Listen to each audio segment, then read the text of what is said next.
Welcome in to Check the Mic. Steve Palazzolo and Sam Monson. We're live on YouTube, and it is time, Sam, to go back to another previous draft, going pick by pick from just 2 years ago, the 2023 NFL draft in the first round. How you doing, man?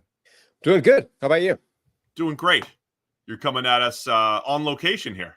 Yeah, from not sunny Connecticut, but Connecticut nonetheless. It's a little sunnier than Ireland, but yeah, probably going to be overcast here this whole week for you.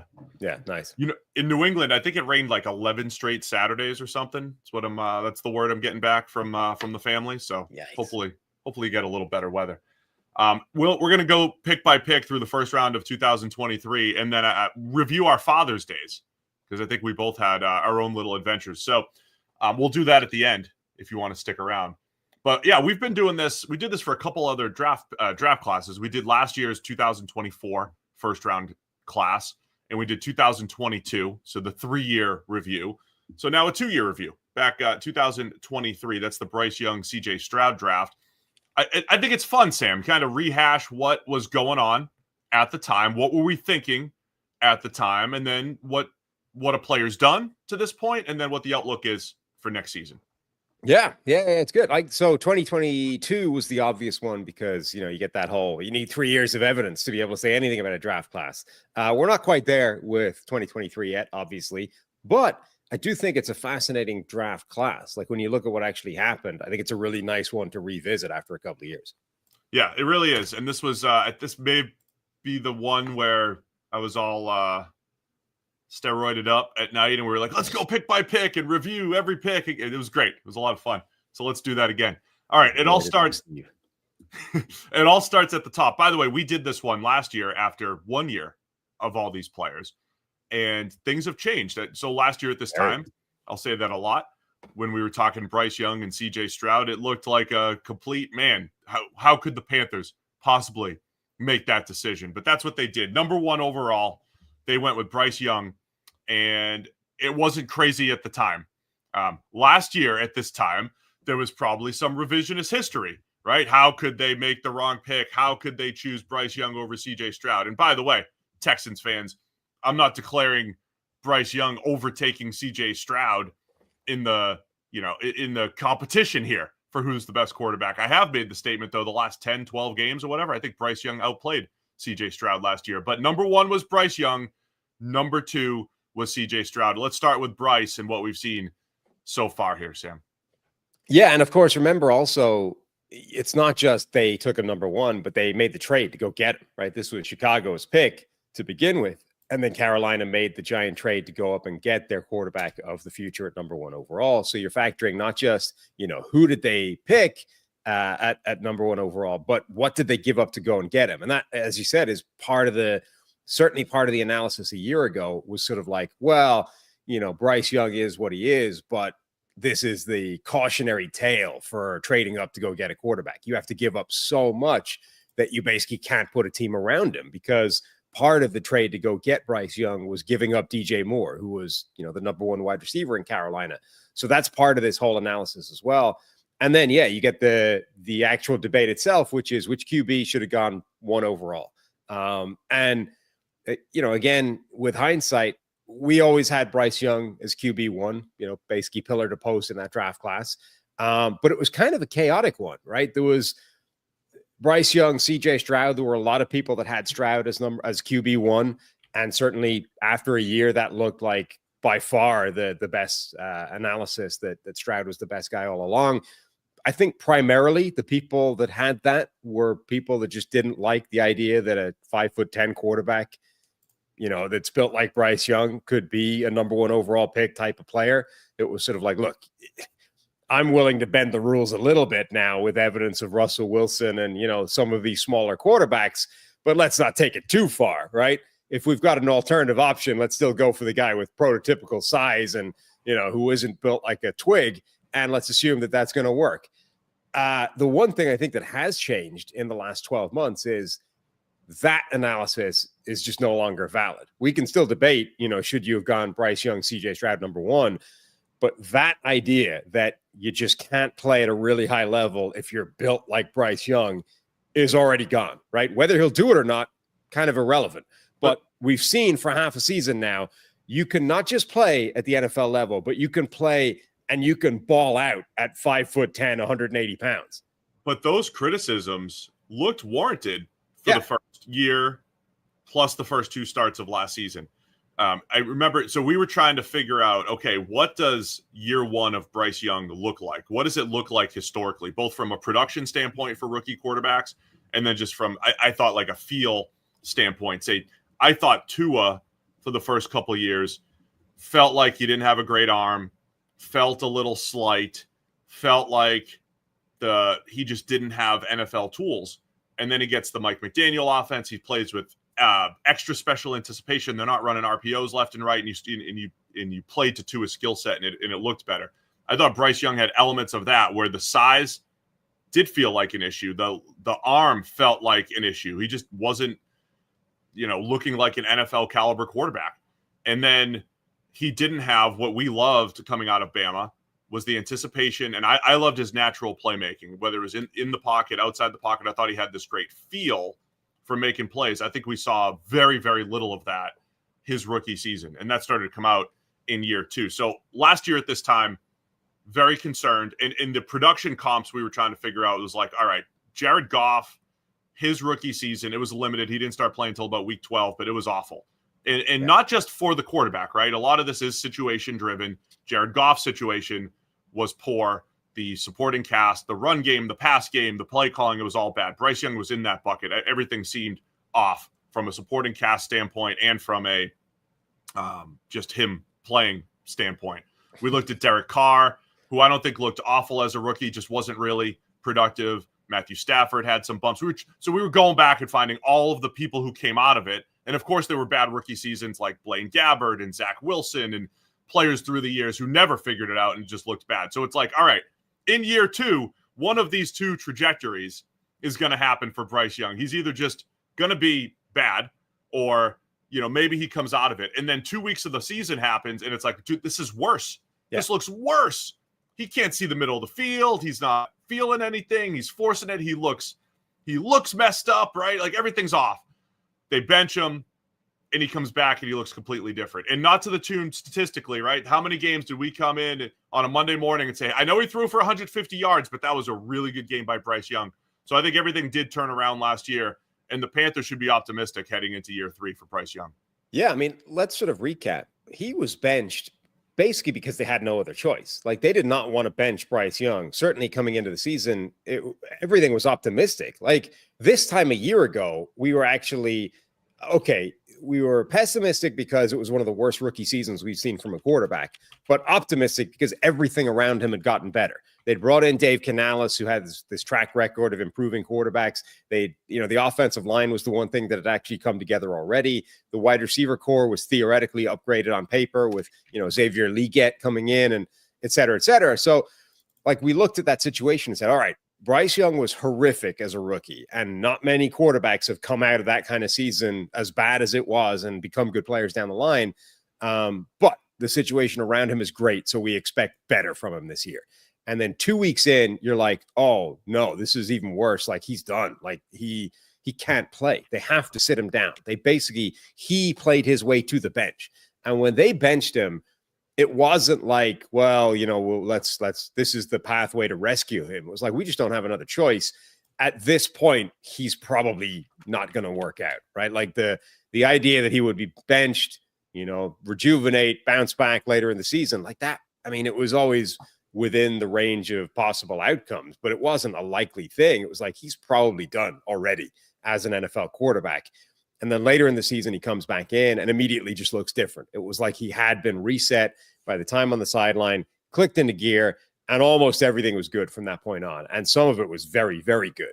So such an amazing roller coaster ride to go from horrific rookie season, even worse first couple of games of his second season, basically written off, benched, effectively. Your own organization is almost publicly saying, we no longer believe that you're the guy that's going to get it done. And then later in the season, they go back to him because what the hell? And he immediately turns it around and looks like a different quarterback. And now, as you said, we have legitimate optimism, not just maybe the situation is around him is better so he can play better. It's like, if he just keeps playing the way he's playing right now, he's on track to being a really good NFL quarterback. Yeah, he absolutely is. And look, it wasn't part of our really bad concerns coming out of weeks 1 and 2, where he graded in the 30s from PFF. We were like, man, it's not the offensive line, right? We try to be as objective as possible here, Sam. When the offensive line's bad and that affects the quarterback, we say it. The first 2 weeks, the offensive line wasn't that bad for the Panthers. He was making them look bad, and he was still struggling. That was an even bigger concern. So I think the line was better last year. But when you look at his playmaker situation, it's not like, oh, man, it was the receivers carrying him. He had David Moore. He had Jalen Coker, undrafted rookie. He had Adam Thielen, who did look good, but is getting older. It wasn't the playmakers. That's what I'm most impressed at. And then when I saw Bryce Young making plays in the red zone, going head-to-head with the Chiefs, going head-to-head with the Eagles, and probably should have led the game-winning drive against the Eagles if Xavier Legette doesn't drop a would-be touchdown. Those were the types of things. Again, optimism for the Panthers because of how things went down in the second half last year. Just repeat that, though. Like the Eagles, the Eagles that blew the doors off the Kansas City Chiefs in the Super Bowl. Bryce Young probably should have beaten the Philadelphia Eagles late in the season. Like, this is the level he was playing at. And the last point there is the combination between Bryce Young and his head coach, Dave Canales. Like, earlier in the season, it didn't look like, in those first couple of games. Now, Young was non-functional, so I don't know if there's anything Canales could have done to make that better. But late in the season, the play calling, it looked like he had a much better understanding of how to play to the strengths of Bryce Young, like how to actually get the most out of him, got him on the move, minimize some of these areas that he was struggling with earlier in the season. That combination looks a lot better now as well. So what I think was justifiably an optimistic positive heading into last season is an even bigger one with evidence now heading into this season. Like, it didn't quite work the way we thought it would earlier in the season, but by the end of the year, it definitely did. The one question, though, so with all this evidence now, did the Panthers make the right call at the top of this draft, right? Was Bryce Young the guy that should have been QB1 with all that we know now between both his couple of years and C.J. Stroud's couple of years? Because there were reports, right, that actually Houston wanted Bryce Young number 1 overall as well. And they had kind of got lucky by the fact that Carolina went and got Bryce Young, and the booby prize, the consolation prize for Houston, was actually the better quarterback for at least the first year and a half. I think with hindsight, I still probably would have taken Bryce Young. I mean, I was fine with Bryce Young, so I'm not ready to completely say, oh, Steve, you were way off. If I had, knowing what I know now, though, I'd probably take C.J. Stroud over Bryce Young. I think C.J. Stroud has shown a bit more than Bryce Young overall. But let me just, look, I know we're going to spend a lot of time on this. Let me just rehash really quick what happens in football, what happens in the NFL. It's not as clean as the shouty shows would make it. Who's the GOAT? This is the guy. He's the best. He's the worst, right? It doesn't work that way. I always go back to the 2016 NFL draft where Jared Goff went number 1, Carson Wentz went number 2, Dak Prescott went in the 4th round. And you say, who's the best quarterback out of that group? Well, in 2016, I'll tell you who was. In 16, it was Wentz. In 17, it was in 16, it was Dak. In 17, it was Wentz. In 18, it was Goff. In 19, it was Dak, I think. In 20, it was Goff, right? It just rotated. And, okay, at the end of that career, it's like, all right, well, Carson Wentz may have had the best peak of any of those guys. Dak has probably had the best career, but Goff has been the most consistent. I mean, all right, what's the answer? Right? So I'm looking at it like, I don't know, Stroud might have the best ceiling now, which usually is attached to pick number 4, Anthony Richardson. Stroud might have the best ceiling, but Bryce Young might. There's going to be years where Bryce Young might be better than C.J. Stroud. But if I had to say right now, I think C.J. Stroud will have more good years, say, than Bryce Young. It's just fascinating because at draft time, we both thought that Bryce Young should have been QB1. I thought it was reasonably comfortable at that time. 12 months in, you would say complete 180. Like, it's easily C.J. Stroud. Even if you still have confidence that Bryce Young can turn it around, what we've seen from Stroud looks special. He's obviously QB1 from this draft class. And then 12 months in advance again, and you're like, all right, the body of work for Stroud has been better than Bryce Young at this point in the NFL. But what Bryce Young showed late in the season, like that looks like it could be even better than what we've seen from Stroud, perhaps. So I think you're right. Like on the balance of everything, you probably say Stroud should be QB1, but like if you were, if you're a gambling man, you'd certainly look at what we saw from Bryce Young and be like, man, I like that bet. Like I'm not cashing this in yet. I'm not taking the payout. I'm going to wait and see how this bet pays off. A lot's changed in 12 months, and it's been fun. I'm glad. I mean, both quarterbacks have looked very good in various stretches in their career.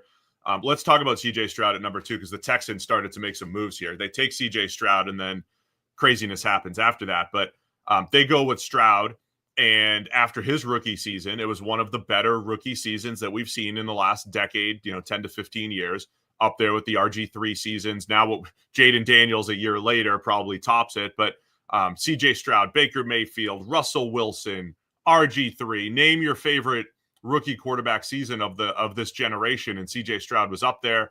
They make it to the divisional round. And let's not forget where the Texans were. This was a few years of, they were picking number 2, by the way. They were in the running to pick number 1. They should have got number 1. They should have gotten number 1, but instead they won a game, right, with Lovie Smith. And death. Like a last second, nothing to play for. What the hell, Lovie Smith? Like, I'm getting fired anyway. Who gives a damn? Such a wild, like these are the insane sort of elements around this draft. Houston should have had number 1. Lovie Smith on the way out the door, just like throwing a spanner in the works, was like, what the hell? I'm going to win a game at the end of the season. Takes them out of the number 1 overall pick. All reports were they wanted Bryce Young with that number 1 pick. Carolina jumps them with this trade all the way to go get Bryce Young. And all of a sudden, Houston ends up like backing into the quarterback that looked like the better guy for at least, a year and a half of their first 2-year career. Like insane permutations surrounding the top of this draft. I love it. And at the time, it looked like, as you said, I believe the Texans were torn between Bryce Young and C.J. Stroud. I don't think it was a clear as day, this guy or that guy. I think most of the media or people that we followed had Bryce Young over C.J. Stroud. Of course, there's always somebody. Of course, I had Stroud number 1. There's always people who had Stroud number 1. That's fine. But yeah, C.J. Stroud looked unbelievable as a rookie. I thought the best thing he did was his just pocket mechanics, his ability to go through reads, throw the ball accurately, either on time or late in the down. And then I think he answered our big question, Sam, was that Georgia game. And I thought he answered a lot of those questions. The Georgia game, it was like he ticked every box. He did everything you wanted him to see. He handled pressure. He made plays out of pocket, made plays in pocket, everything.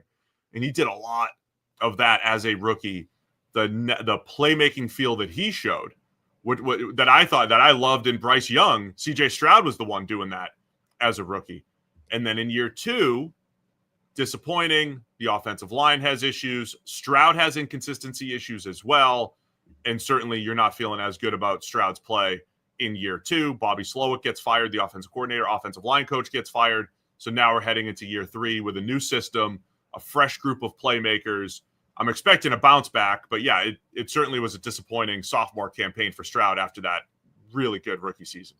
Yeah, so just as it's easy to rewrite history with Bryce Young at number 1, I think it's easy to do it with Stroud as well. I think Bryce Young was the consensus QB1, but there was a strong CJ Stroud like minority that had him as QB1, right? This is not one of those situations where it was everybody was at the one guy and then there were a couple of fringe people that had somebody else. A lot of people had Stroud as the top quarterback in this draft. As I said, I think a lot of them, the reason was because you look at Bryce Young and you're like, he's my size. There's just no way that plays. But there were also a lot of people that just loved everything Stroud brought to the table. Our big question mark with Stroud was, for almost the entirety of his college career, he was basically bad under pressure. And then the one exception to that was the biggest game of his career in the college playoffs against Georgia, where he was absolutely phenomenal under pressure, incredibly poised against the best defense on the biggest stage. And you're like, what the hell do you do with that as a data point? On the one hand, you've got, I think he was in like the 19th percentile in his final year, and over 2 years, it was like the 33rd percentile. Like, that's bad. So the the big body of work said this is a real problem for his game. And on the one hand, the smaller sample size, but the biggest game against the best competition said he was really good at that. And nobody had any idea what to do with that as an information statistic, right? Is that which one do you lean on? Well, so far through 2 years, he has been in the 72nd percentile of play under pressure, and he's been under pressure a lot, certainly this last season. So far, if you were of the opinion that the one game was more important than however like 20 something other games before that, bingo, jackpot, ding, ding, ding, you win, right? Like if that was your gamble heading into this draft, that I saw everything I needed to see in the Georgia game, I don't care about any of the rest of his college career. You hit the jackpot. It's not that simple though, because I think for me, that was like the ceiling. That was the ceiling for CJ Stroud, right? That was what he's capable of. At worst, I thought he's still a good pocket passer. He's still very accurate at the intermediate level. And, he still did a lot of things well. The Ohio State game against, the Georgia game was the one. It was like, all right, if he can do that, that's his high end. Look, CJ Stroud, it wasn't all great as a rookie, but he finished so strong. And you see that momentum going into year two. It's like, all right, this guy's going to be great. And then, it tapered off last year. It went, and there was a lot of, the offense was very inconsistent as a whole. I do expect that to be better. I'm expecting a much better year three from CJ Stroud. And I think he's shown enough at this point. You should be optimistic as well if you're a Texans fan. I mean, the point is, what looked like his biggest Achilles heel coming into, or as a prospect, right, isn't. Like, it's like, oh, look, it turns out that an arrow to the heel of Achilles, it actually doesn't take him down. The way that you thought actually kills Achilles doesn't. It just hurts him and annoys him, and he carries on anyway. That's what happened. Like, we thought that play under pressure was this thing that would turn an otherwise accurate, productive, good arm college quarterback would just make him break down at the NFL level, because that's going to happen more. NFL defenses are better, and he can function because of that. Well, as I said, through 2 years, he's been better than he's been bad at that stuff. So the thing that was supposed to be his critical flaw, his biggest weakness, actually is not a weakness at all. And all the good stuff still plays. So everything that he was good at in college, he's still good at the NFL level. And the thing that we thought he might be bad at, actually, he's really good at. So, I mean, look, year one was fantastic. It's one of the best rookie seasons of all time. In a weird way, I was more impressed by Stroud in year two because the situation around him completely fell apart. Offensive line was hot garbage, couldn't pick up a stunt, couldn't, any sort of exotic look from in terms of pressure. The thing just collapsed completely. And he still, like, on the biggest situations on 3rd and 15, still found a play. I was really impressed by him in year two. So if the situation around him can be pieced back together this year, and look, they've made big strides, at least at receiver, with what they've done in the draft. I mean, I have very high expectations from Stroud. By the way, when he got drafted, the Texans were picking really high for a reason. Yeah. We didn't think he was going into a great situation, but what changed? Nico Collins broke out. Nico Collins you mentioned him as a potential best receiver in the NFL. When we were listing the best players in the NFL on Thursday last week, you mentioned the name Nico Collins. That wasn't happening 2 years ago. So Nico Collins' breakout coincided with CJ Stroud. It looked like Robert Woods was like his best target. So we were going in saying, look, the offensive line has question marks and the receivers have question marks. And before you know it, he's unlocking Noah Brown, having his best season. So Stroud helped elevate. That was part of what made the rookie season so special. He wasn't stepping into this great situation. He was stepping into a perceived bad situation. Now that coincided with Bobby Slowick comes in, and he was hitting the ground running with his play calling, like Mike McDaniel, like Kyle Shanahan. The hot system was cooking, but Stroud also helped elevate what seemed like not a great supporting cast at the time and made them all look better. So that was part of the optimism, I think, for Stroud as well, because he took a poor situation and helped turn it around. Yeah, Nico Collins went from he had shown flashes heading into that season to all of a sudden he's in the conversation for being one of the best wide receivers in the NFL. Like that happened almost overnight the second that Stroud arrived in the building, and that transforms everything, right? Nico He went Collins, Tank Dell, like the two rookies between Stroud and Dell working together. I mean, it was really good for a while. Collins in particular put himself, like, he went into that category of like high-end number one wide receiver from nowhere. And that, even if the rest of the receiver core stinks, and it didn't because of guys like Tank Dell, but that's like, when Green Bay had Devontae Adams, right? It almost does, like, maybe the rest of the receiver core is what's going to stop you winning a Super Bowl, but having Devontae Adams on his own means you have a pretty functional receiver core, even if the rest of it stinks. That's kind of what happened with Nico Collins. Like, he went from a nothing and also ran and just a guy on the depth chart to, he's one of the top 5 wide receivers in football. That completely transforms everything about this receiver core. All right. So the other thing that's going down at this time, the Texans, how many times were we on our show saying the Texans are treading water for a few years? Nick Casario's come in, they're treading water. They're waiting for this Deshaun Watson thing to break. Now, they had pick number 12 from the Deshaun Watson deal from Cleveland. So going into this draft, every mock draft would say C.J. Stroud at 2. That was the most common pick, right? People expected Bryce Young 1, C.J. Stroud 2. And then do you get a Jaxon Smith-Njigba at 12? Do you get him his college receiver at 12? Like, what do you do here? And instead, the Texans trade up to number 3 overall. So they trade up from 12 to 3, giving up 12, I believe it was 34, and then next year's first rounder. There was some other picks that moved around, but that's the basic gist of it. Texans trade up to get Will Anderson. So they go up and get their quarterback in Stroud, and then they get the best non-QB in the draft in Will Anderson.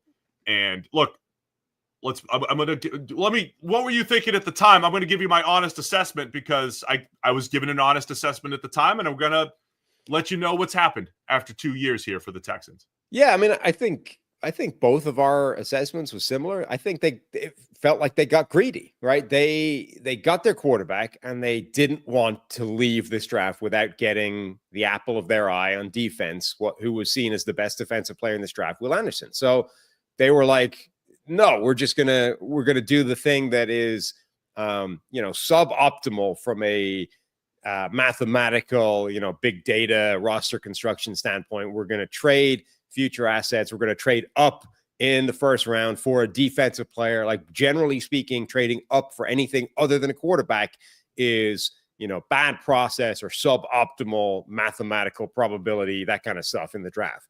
So it felt like they knew that. Like, every NFL team knows that. Like, that isn't, if you explain that to an NFL team, not one of the 32 would be shocked. Like, it wouldn't be a revelation. This is something they're hearing for the first time.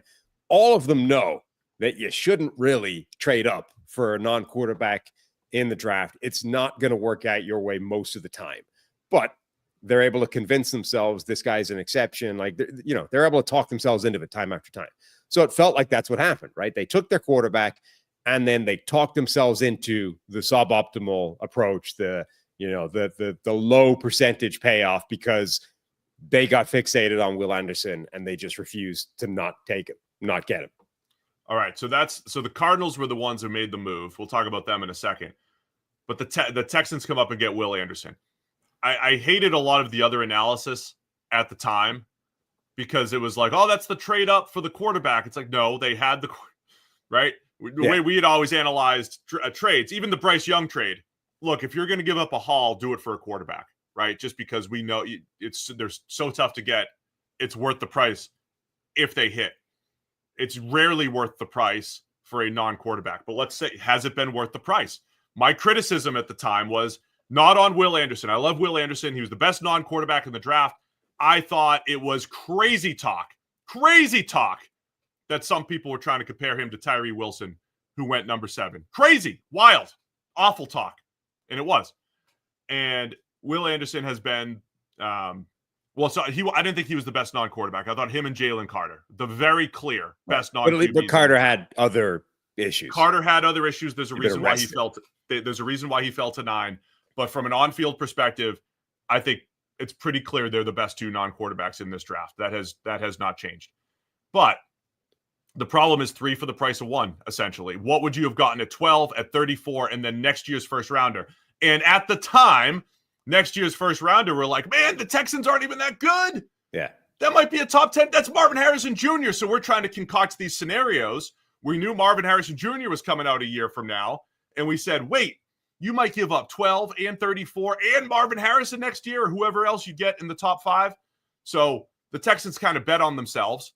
And yeah, that pick became like 26 or 27 the next year. Good job there. But you could still, so here's the way I would look at it. I always say 3 players is better than 1. I think it would actually be tough. Now, if you went with the actual players that were picked at 12 and 34, it's 2 Lions, Jahmyr Gibbs, Sam Laporta, and then next year was Darius Robinson with the Cardinals. You can make an argument that Jahmyr Gibbs and Sam Laporta added up are more valuable, better than Will Anderson. You can make that argument. And that's my argument normally when with the unknowns. With the unknowns, it's normally give me the 3 mystery boxes over the one certain thing, which is Will Anderson. However, you would be hard-pressed to find 3 combinations of players, 3 players that would actually equal the value of Will Anderson using my own homespun value metrics. It would be very difficult to find the exact right players that the Texans would have taken at 12, at 34, and then the next first rounder next year that would add up to be as good as Will Anderson, at least in the ballpark. So right now, as critical as I was at the time, I'm saying this looks like a win for the Texans getting. And more to the point, like doing it that way is kind of dishonest, right? Like you shouldn't be looking for what's the best possible combination, because you can always pick Tom Brady, right? Like if I just picked Tom Brady at 199 overall, I would have had more value than the guy I drafted in the 4th round. I was doing it as an extreme test. No, I know. But the way the first answer is actually like a pretty good one. If you just take the players that were taken at those positions, because 2 of them have become fantastic, right? And the third one is a stopgap who hasn't done anything yet. But like that's a really high end outcome out of 3 random players that you're just drafting, in the first couple of rounds. Like that's a good way of looking at this. It's not going to get much better than that, than the 3 players that were actually taken at those 3 picks. And it would still be close. So this is a really interesting, like people ask all the time, what do you learn from draft picks or from mistakes or from misses or whatever? This is a really interesting case study where I think it's changed the way that I view these sort of concepts. At the time, we would be saying, look, what you just said. Take the 3 players. The chances are that's going to work out better than the 1 player almost all the time. What I think is different, though, is I think this concept of blue chip players, however you want to define that, I think that changes the math in some of this stuff. The certainty and the level, like the extremity of how good the guy is you're talking about, right? If this was a move, the Marcus Davenport trade, if this is a move made in the bottom of the 1st round, no chance. Don't do it. It's never going to. If you're talking about going to get the player, like the best defensive player, the best whatever in a draft, I think it's a different conversation. And whether the Texans knew that or whether they just got lucky doesn't really matter. But I think that changes the analysis. If you are saying this is why Jacksonville did what they did with Travis Hunter, right? We are talking about somebody that is one of one, is unique, is different, is not the same. Like you can't just say, don't go get Travis Hunter at the top of this draft. Like wait until the middle of the 1st round and get some other random 1st round cornerback. It's not like we're not talking apples to apples here. So I think that's a learning point to take on board, is that all of these things, the best practices, the way you should do things, when to trade, when not to trade. I think it all changes when you are talking about, and I think the same thing is true with position value, with, how high can you take a player, whatever, when you are talking about somebody that is truly special. So Ashton Genty at running back, special, changes dynamics. Kyle Hamilton at safety, special, changes analysis. Who else was I just thinking? Quentin Nelson, guard. Don't take a guard in the top 10 due to special. Let's start thinking about that. Travis Hunter. Exactly. So I think when you start to bring in this idea of blue chip or special talent, and you have to be honest about that, right? Like you can't just decide the guy that you like randomly in the middle of the 1st round or at the bottom of it is special, because evidently, a consensus board that has him ranked 27th doesn't agree with you. But if the consensus board has a dude ranked, 6, like the top of this draft, you think he's special, everybody else thinks he's special. I think we can start asking questions about, do the rules still apply to this guy? Yeah. Will Anderson's been fantastic, by the way. 80th plus percentile PFF pass rush grade, 85th percentile pass rush win percentage, 93rd percentile run defense grade against other starters, right? So he's been as advertised. I always thought his pass rushing was probably a tick below the Boses, Myles Garrett, Aiden Hutchinson as prospects coming out. I think that's borne out so far. I don't think he's at the most elite level as far as pass rushing goes, but I think he's as good as it gets as far as a run defender coming out of college, and he's still plenty good rushing the passer. So just fun moves, man. We're 35 minutes in, we're 3 picks in, but that's what was happening at the top of the draft. So there was some movement there. Then we have the Colts, and there's this famous. The Colts put out the video of Chris Ballard. He hears the trade, right? And he's worried they're going to lose their guy. They're going to lose Anthony Richardson. And then they said, oh, it's the Texans. The Texans traded back up. So we're good. We're clear. He thought somebody was trading up for Richardson. He breathes a sigh of relief. Anderson goes off the board. The Colts go get Anthony Richardson at number 4 overall. Remember, the Colts had been in this world since Chris Ballard took over. It kind of gets screwed over by Andrew Luck retiring, but they had been going year by year. They're going to go get Carson Wentz. They're going to get Phillip Rivers. They're going to go get all these veteran quarterbacks. Matt Ryan. They're coming right off the Matt Ryan year where him and Russ are going head-to-head on Thursday Night Football, 12-9. And it's like, we're finally going to draft somebody. And they draft an Anthony Richardson with very limited college experience, but he's got the size, the arm, and the athleticism. Complete projection pick at number 4. I think there was some in the analytical community that said, shoot for the upside. Go take Anthony Richardson number 1 over Bryce Young and C.J. Stroud, just because we're fresh off of Josh Allen becoming a superstar with these types of tools. Richardson at 4, and he's been battling injuries for 2 years, and he's still 2 years into his career, inexperienced. Questions about him, of course, taking himself off the field last year, and now battling for his job with Daniel Jones heading into camp. Yeah, fascinating. Like there's a lot of revisionist history with Richardson now because, it looks like he's not going to work out. You're right. For the last few years, one of the most sort of talked about, focused on data points from the analytics side has been this pressure to sack rate for quarterbacks, right? It sort of started with this idea of, sacks are a quarterback stat, and then it's morphed into this quarterbacks control their own pressure and blah, blah, blah. And the thing to focus on is pressure to sack rate, because if a guy's bad, if a guy's good at that, it's going to be good. This is why a lot of people are, Josh Allen's a superstar. The dude basically never takes sacks. Richardson had the resume was not good from a college point of view. Very little experience. And what experience there was not amazing. It's not like he, even if you say limited starter who hasn't done that much, like he didn't even win that much. Like there was very little to hang your hat on. But the one thing there was he very rarely took sacks. His pressure to sack rate was extremely small, like under 10%, that elite category of the Josh Allens of the world. So this is just enough to construct a plausible argument around him as an elite prospect, because he went and worked out and was basically the most athletic quarterback that's ever entered the draft, right? Like the height, weight, size, speed, athleticism, explosiveness composite was effectively number 1 of all quarterbacks to ever enter the draft, along with the biggest arm, right? Like basically the strongest arm in the draft as well. You add all that up, right? Basically, literally the most enticing physical tool set of all time. And then I need one more thing. I need one football-related thing to connect to that, and I can make the case. And then somebody goes, oh, well, look, his pressure to sack rate is elite as well. That's it. Jackpot. I got it. I got my quarterback. I got the prospect. And that was enough to convince people that, like, the tool set here is enough to take him at the top of the draft. And it was an art, like, I get it as an argument. It's kind of the Trayvon Walker argument, but at quarterback. Like, it's if it hits, like, it's so enticing because we've literally never seen this before. Like Cam Newton, less athletic, overall, according to one specific, relative athletic score measurement. But effectively, we're more athletic than Cam Newton, right? We've got a stronger arm than anybody else in this draft. And we got one data point that says there's like cerebral, high-level quarterback stuff taking place as well.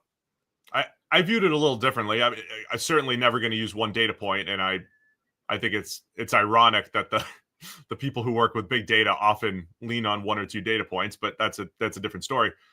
I looked at it a little bit like what I said about Lamar Jackson coming out, what I said about a quarterback where you could build the run game around him, which is Anthony Richardson.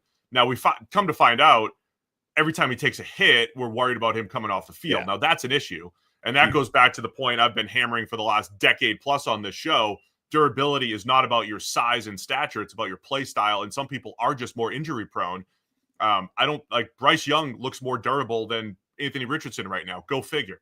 But that's just the reality of it. But I always thought, look, his problem was accuracy. We made the point all the time. I watched all of his pass concepts at Florida. They run the same concept over and over and over again. And sometimes he read it out great and he made a great throw. Other times he read it out great and he just missed the throw. And it's just, what are you doing? It's just inconsistent. It's accuracy. But we were just coming off of Josh Allen, Lamar Jackson, improving their accuracy at the next level, thinking, okay, maybe we can buy some time with the run game. That was my thought process here.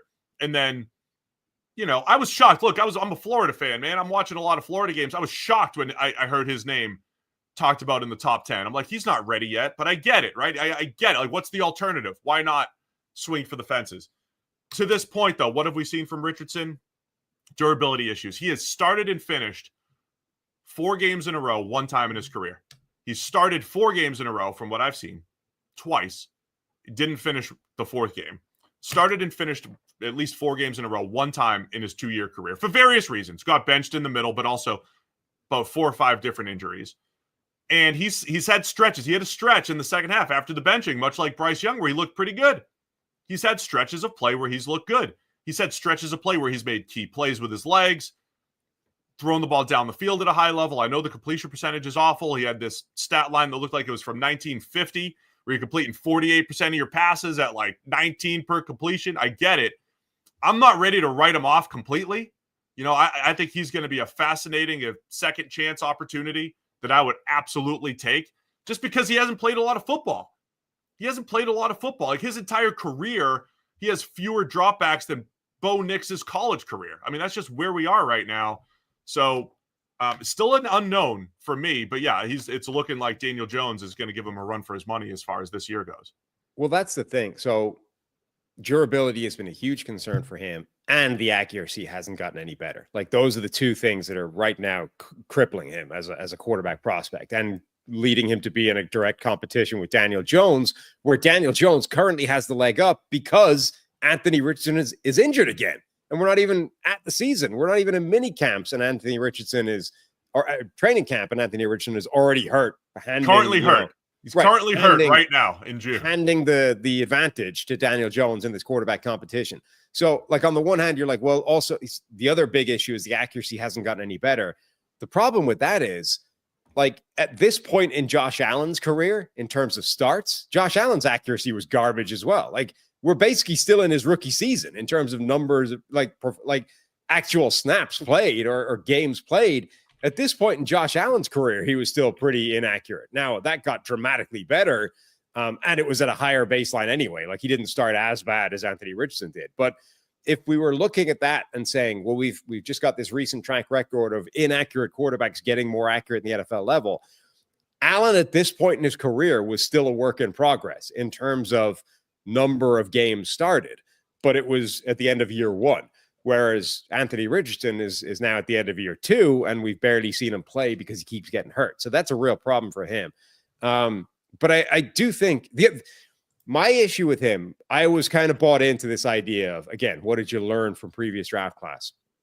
I was kind of at least on board with the idea of, okay, evidently accuracy can be improved on, right? And if he gets that treatment, maybe he can become the next Josh Allen or whatever. What always slightly bugged me, like what lingered in my head as a negative or as a doubt about Anthony Richardson as a prospect, is if he's this special, right? And Cam Newton is the great example because, like I said, technically, if you look at RAS, relative athletic score or whatever, like he's more athletic than Cam Newton, or at least in that area. Cam Newton, every time he stepped onto the field, looked like a physical cheat code, right? And even at the NFL level, like, I didn't love Cam Newton as a draft prospect because I'm like, oh, we've seen this before. Guys that are bigger, stronger, faster in college. They get to the NFL level. Everyone is a freak, and it doesn't work anymore. Well, Cam Newton got to the NFL, and it still looked ridiculous. Like, he's still bigger than defensive ends trying to chase him down, and he's stronger and faster. And he remained for his entire career like an absolute physical cheat code. And that, when you put that in college, led to that. Like, he took a pedestrian college team, dragged them all the way to a national title single-handedly. My question was, if Anthony Richardson is more special than that physically, why didn't he win games? Like, why did he not take a crappy Florida team and like crush the SEC with him? You know, if he's going to be what Cam Newton was, why haven't we already seen it? Yeah, I'm having flashbacks of how many times we had these conversations at the time leading up to the draft, because this was such a fascinating QB class. I probably made that point at some point. Cam Newton had 1 year of play at the college level, a few other, as a starter. He was the best player on the field by far every time he stepped on the field. And look, what have we learned from a draft prospect perspective? Jaden Daniels had 5 years of starting, but his last year, best player on the field at all times, even with Malik Neighbors and Brian Thomas Jr. out there. And there's probably something to, hey, if the dude just looks like the best player on the field, he'll probably be okay. And if he doesn't, you ask those questions. And I think it was a fair question with Richardson. Never looked like the best guy on the field. I thought Ricky Pearsall was always the best player on the field for Florida, to be honest. But even more so, looking like the best player in the field, it's like, what impact does that have on your team? Like, Cam Newton being the best player on the field for Auburn meant that they were immediately a national title team. Like, he took, take him off that team. Where are Auburn that year? Nowhere. You put him on that team, and they're the best team in college football. That's the thing to me. More important than, are you just visibly the best player out there? It's like, is having you out there the difference between that team being the best team effectively, or one of the best teams in college football, and not? And that wasn't true for Richardson. It was true for Cam Newton. It has been true. Like, it was true for Tim Tebow.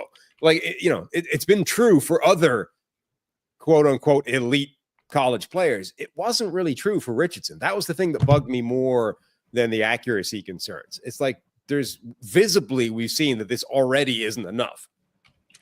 So just to put a bow on this before we have to start going faster, I mentioned the Bo Nix thing. I looked it up. Bo Nix has, in college itself alone, 2,129 dropbacks. 2,129. I know Bo Nix is the extreme. The guy started 60-plus games. Anthony Richardson has 852 dropbacks in college and the NFL. We don't know. I mean, he's basically played a year and a half's worth of college. He has a year and a half's worth of college level experience, college number of dropbacks. That's just where we are. So this is, to me, this is still an incomplete. Because of the life cycle of Chris Ballard and where the Colts are, they're not going to be like, hey, give us 3 more years. The guy just needs experience. Part of this is his own doing because he's getting injured. But as a player, I don't think we know what Richardson can become. That's the thing. The injuries are the thing. It's like when the 49ers decided it's time to move on from Jimmy Garoppolo, that was entirely justifiable just because of his injury history. Like, they had reached the point where they simply could not rely on him being on the field over a 16, 17 game schedule. We're in the same bucket with Anthony Richardson already after 2 years. Like, they simply cannot. And look, again, he's already injured and the season isn't anywhere near here. They're already in the category of, we simply can't rely on you being our starting quarterback. And we're going to have to at least give an open competition to Daniel Jones because he's shown some more durability. But I do think because of that, because of the fact that Richardson has barely played football, he is absolutely ripe for like a reclamation project down the line, right? Some team that is not the Colts is going to get him as the next backup quarterback and work with him, on the sideline, behind the scenes, and see if we can actually turn him into the quarterback that he's supposed to be. Clear, and you can make an argument that's how it should be anyway. Don't take a guy like that, number 4 overall, take that guy in the 3rd round and see if we can spend a couple of years turning him into a quarterback. But like, I think that's where his career is now headed. Is he's probably not going to be the Colts quarterback of the future, but he might be somebody else's. The answer I always give, though, okay, this is the type of guy who gets people fired. You can't take this chance. What was the alternative for the Colts? Because, by the way, Well, Will Levis is the next QB on the board. Remember, there were draft week rumors that he was going to go number 2 overall to the Texans.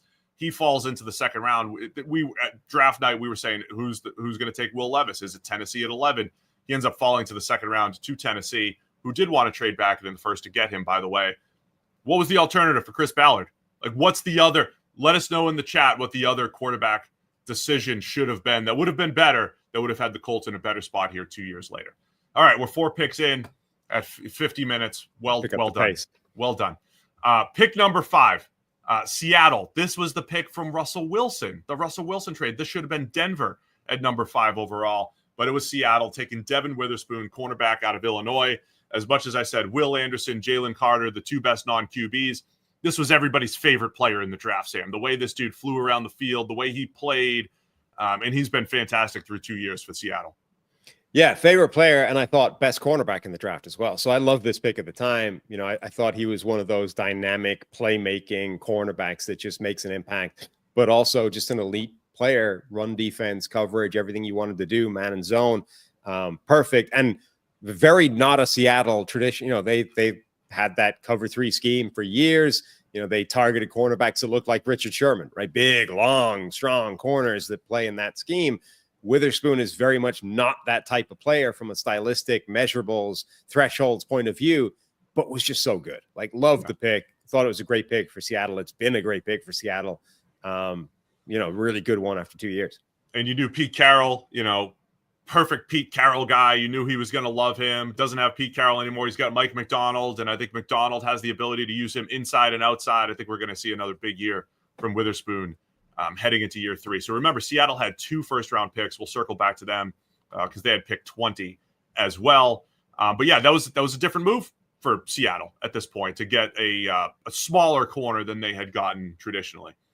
So then we have more drama happening here. The Lions were picking at number 6. By the way, Devon Witherspoon would have been a great Lion. They had a massive cornerback need.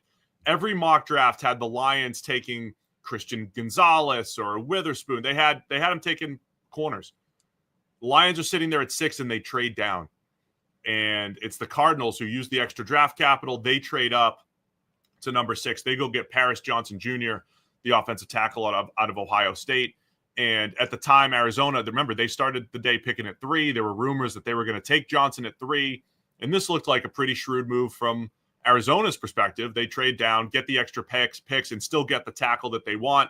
Johnson had an okay rookie season, was much better last year, a little bit better in the run game than in pass protection. I'm a little not concerned with his pass protection. He, like a lot of tackles, showed a lot of growth in year 2. But right now, I think a little bit better. Zone run blocking has been fantastic for Paris Johnson, and a little bit more room to grow as a pass protector right now. And on the correct side in year 2. You know, year 1, played right tackle for the first year of his NFL career. You know, obviously, that happens all the time, and it's not necessarily a reason a guy struggles, but it has to be better when a guy goes back to playing the side that he was playing all the way through, you know, that was playing in his college career. And that was where he was good, right? That was where you drafted him because of his play at that spot, move him back to that side. And he immediately looks like a better player in year 2. Is it, you know, 100% down to the position switch? No, surely not, but it's probably a factor. So yeah, I would think the arrow is certainly pointed up for Paris Johnson right now. And he looks like he could become a really good tackle down the line. That's another, that trade dynamic is another one where I think you can, I've always given some leeway with that. Again, the kind of optimal strategy that the data people might say, look, that's still no reason to trade up in the draft, right? I think you can start looking at some of these trades though as one, you know, the guy where they trade down and then trade back up. Because you don't always have, like, they might have wanted to trade from 3 to 6, but if 6 isn't calling, you don't have that option, right? So you might have to trade from 3 to 12 or 3 to 9 or wherever it was, and then trade back up just in order to make that happen, right? To make the math net. So I think sometimes, you know, teams would look at that and say, well, take the trade down and then just stay there, because trading up is always bad if you're not trading a quarterback. But I think from the team perspective, it's fair to say we don't want to make this trade down unless we can come back up a certain amount, because we only want to trade down this far. Right. And just bake it all into the math for the first deal, right? Technically, it you know, it might not work that way, but I think it's a reasonable case to say, like we are factoring this into the trade down decision. Like we're only trading down this far because of the drop off in players and those kinds of things. So I think that's another thing that I've maybe changed my mind on a little bit as well. That, you know, again, optimal, you would say trade down and then stop. Don't trade up. You've already made the good move. But now I think you can say the trade down doesn't happen unless they know they can trade up in the first place.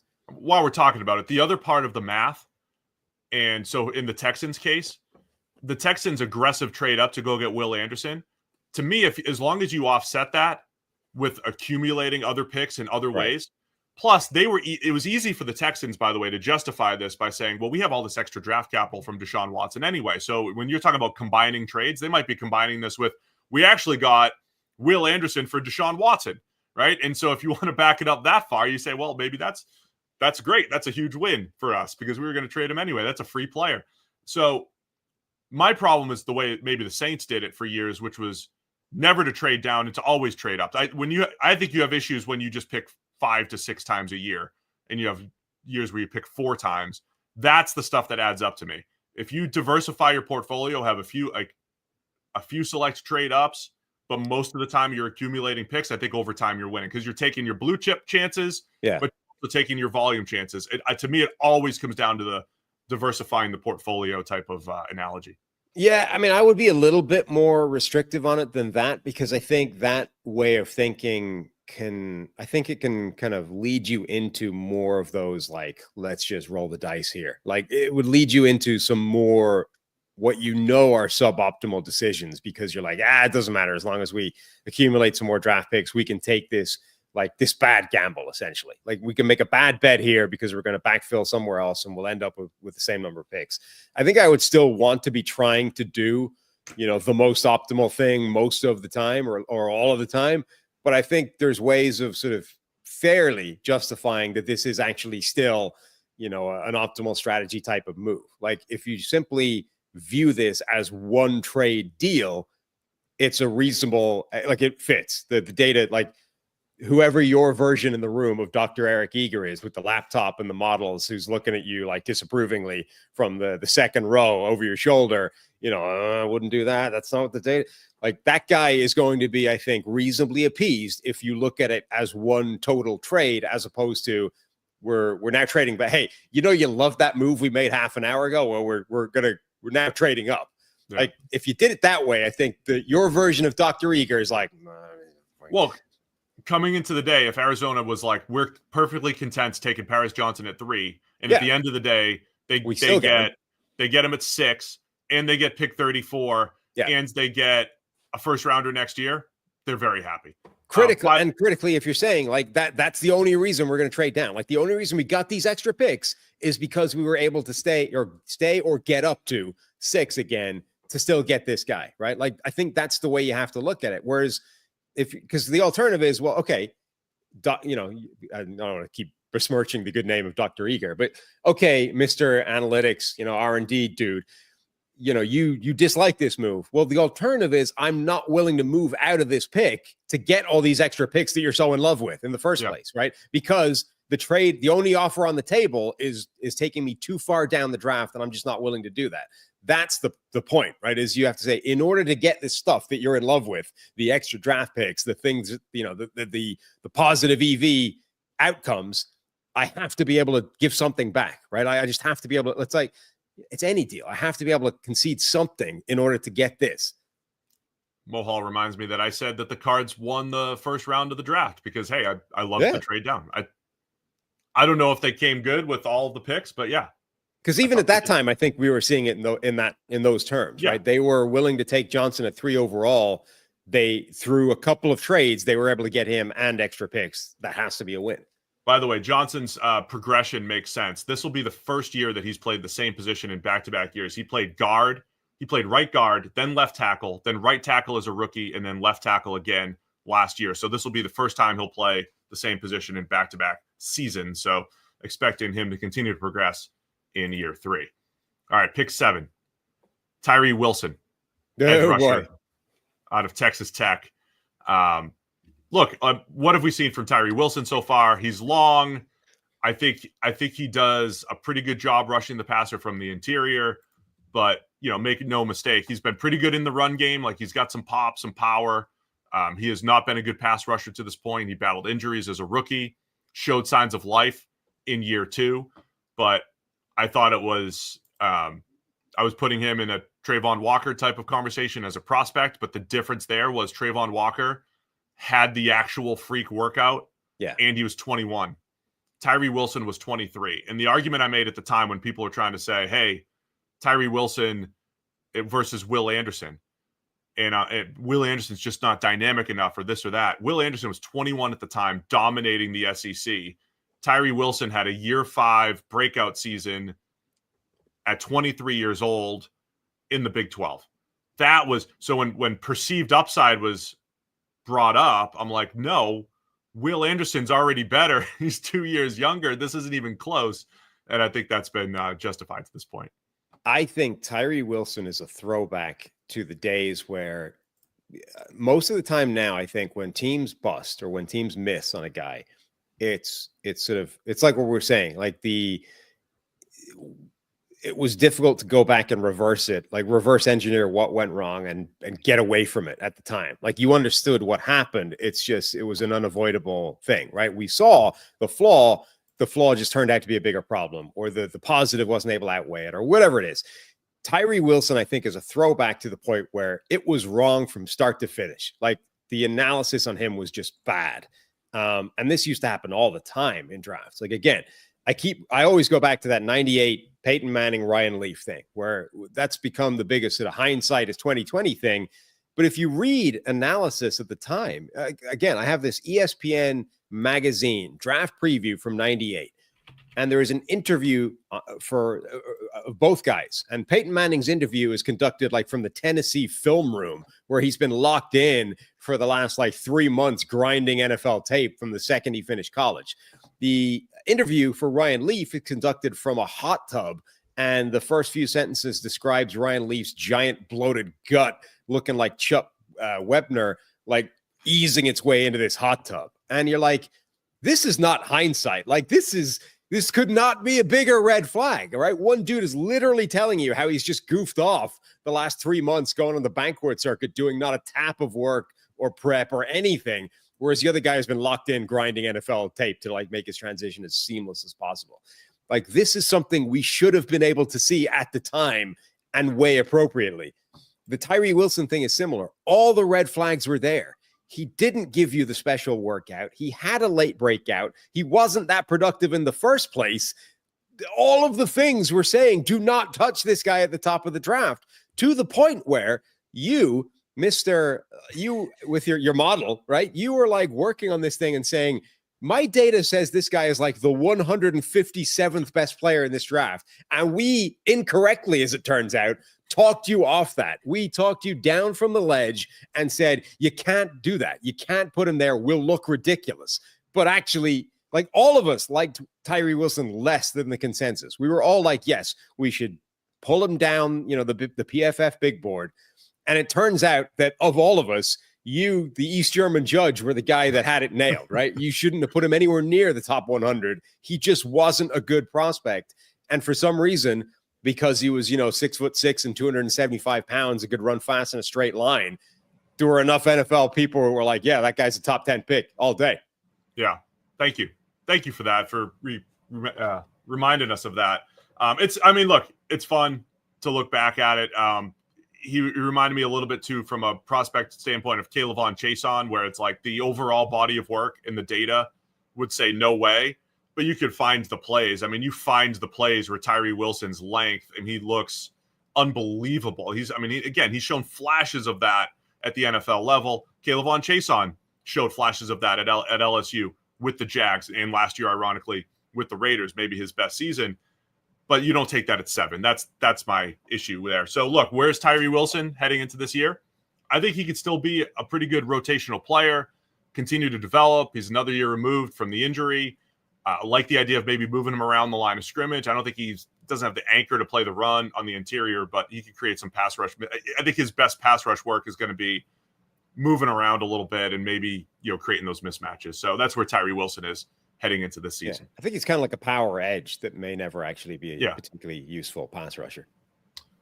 Pick number 8, we have Bijan Robinson going to the Atlanta Falcons. We were debating this. This was fun. A couple running backs are going to come off the board here.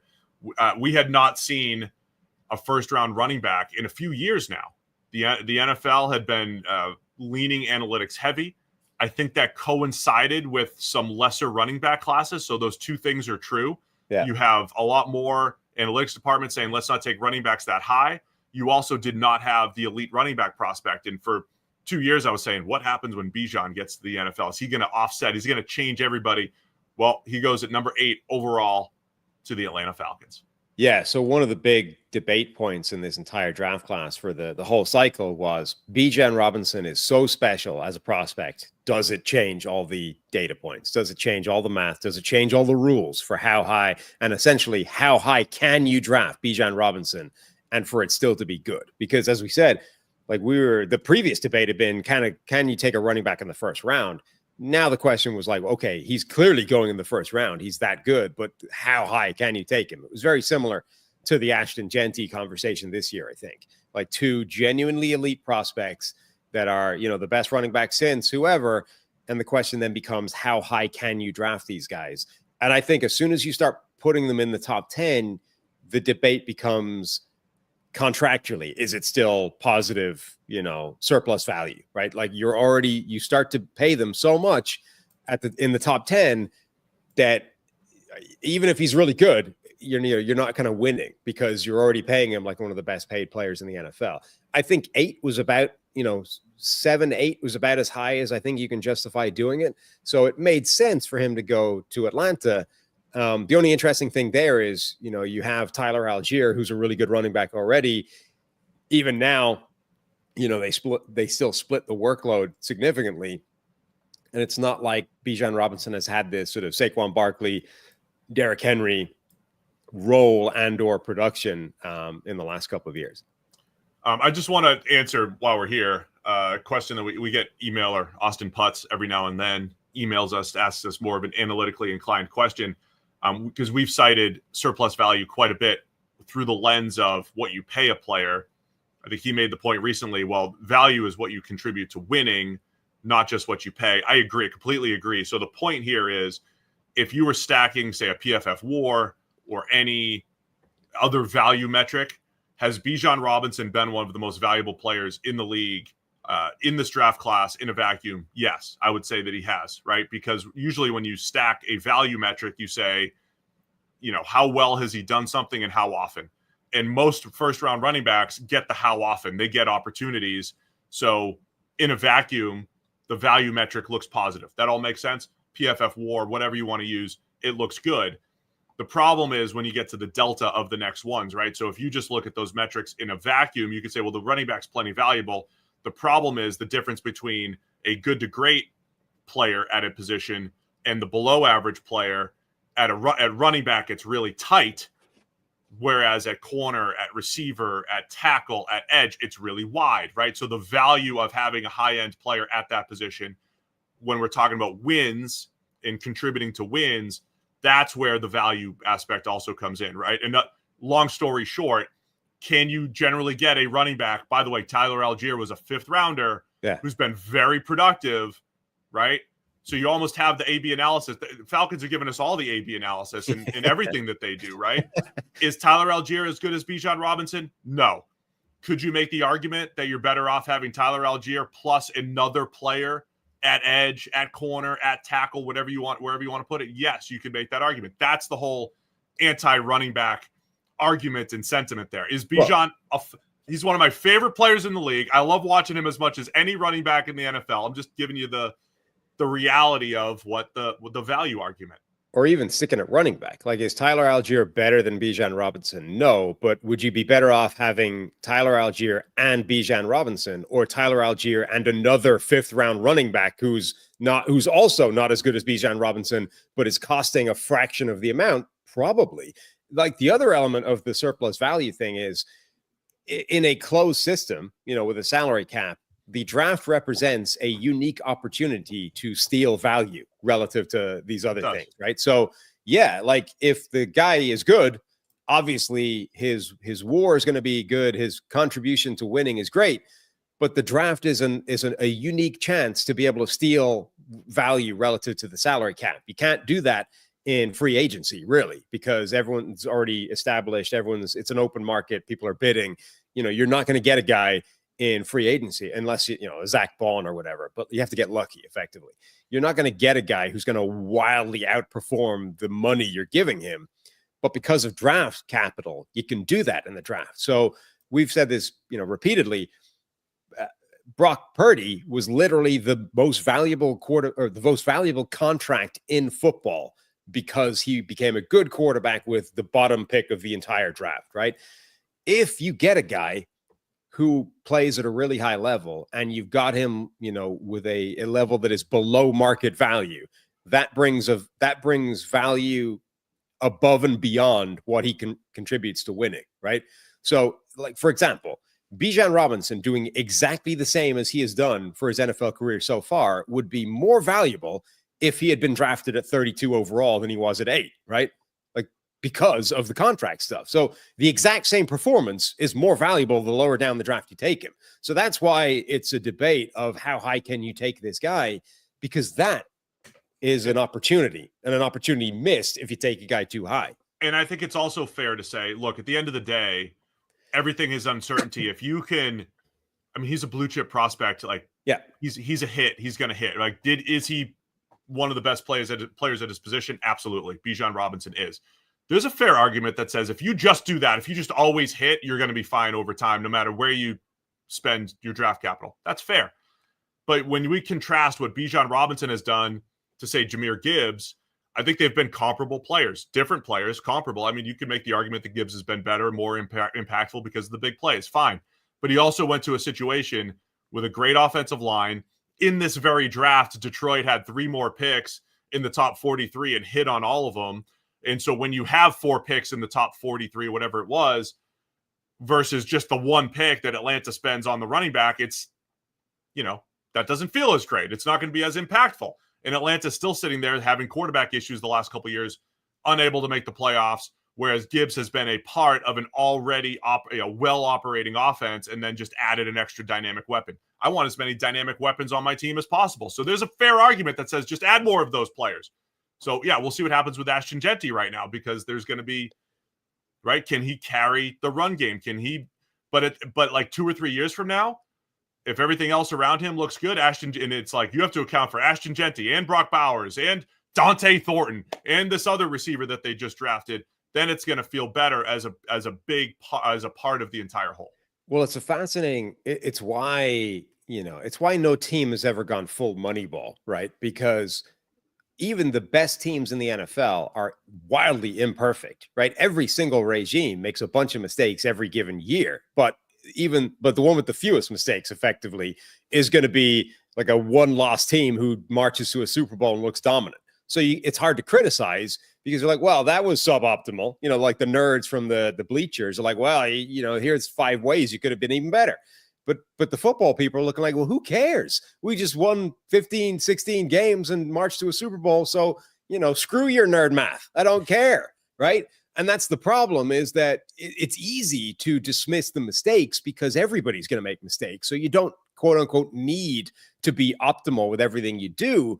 But it means that there's always an edge somewhere. Like, this is what's fascinating about it is every step of the process, there's a little edge to be had here and a little edge to be had here. And if you can just get enough of those edges to add up, you can suddenly catapult a team into being a contender, even if you don't get everything right.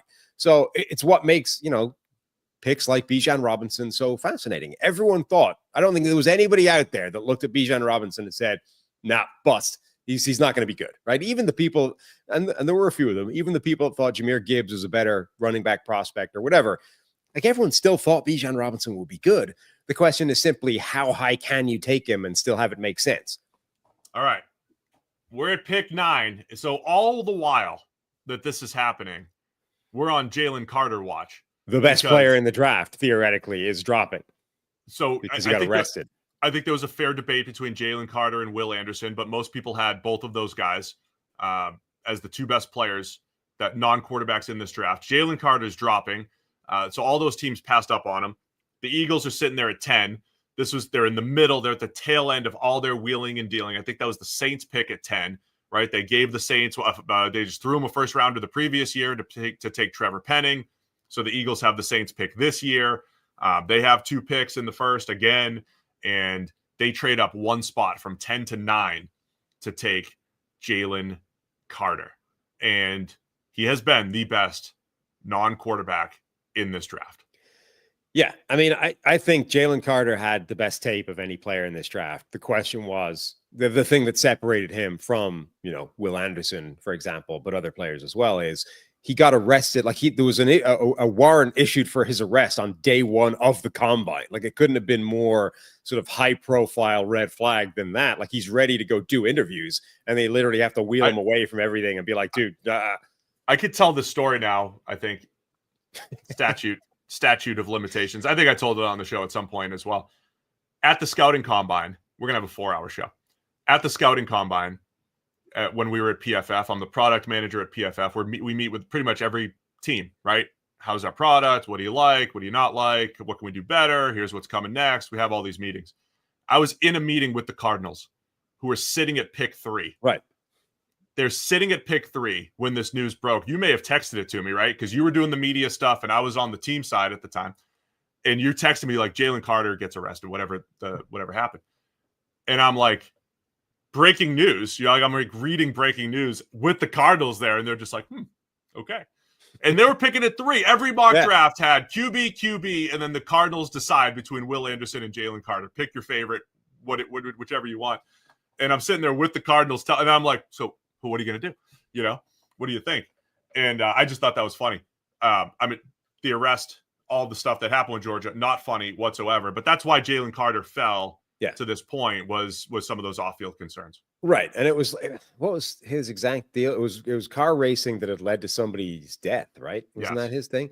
Yes. So, yeah, I mean, it was a very serious thing. And even independent of the fact that somebody died as a result of this stuff, it was, I mean, what does that say about his maturity? What does that say about his ability to keep it together at the NFL level?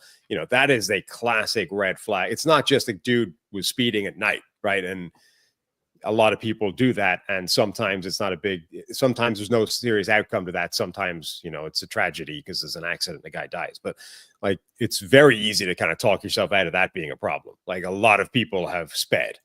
Not a lot of people have raced cars that have led to somebody's death at a time where it's at least very obvious that you are going to become an NFL player down the line, right? Like this is a serious, if he's going to do that, like how can you rely on this guy at all?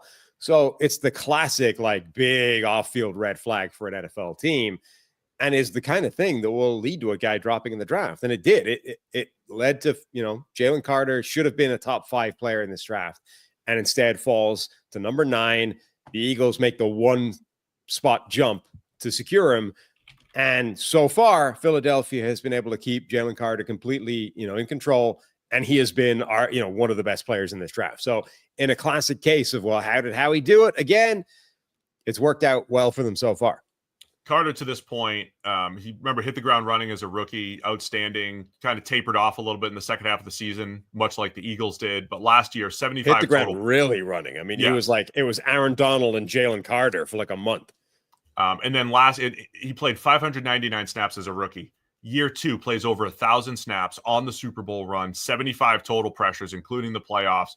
He has not been as good in the run game. I said the other day, like a little more concerned about him maybe holding the point, playing a little bit better as far as the run game goes, but as good of an interior pass rusher as we've seen come into the league at defensive tackle in a few years, and that's what we expected from Carter. So Howie does it again, taking Jalen Carter at pick 9.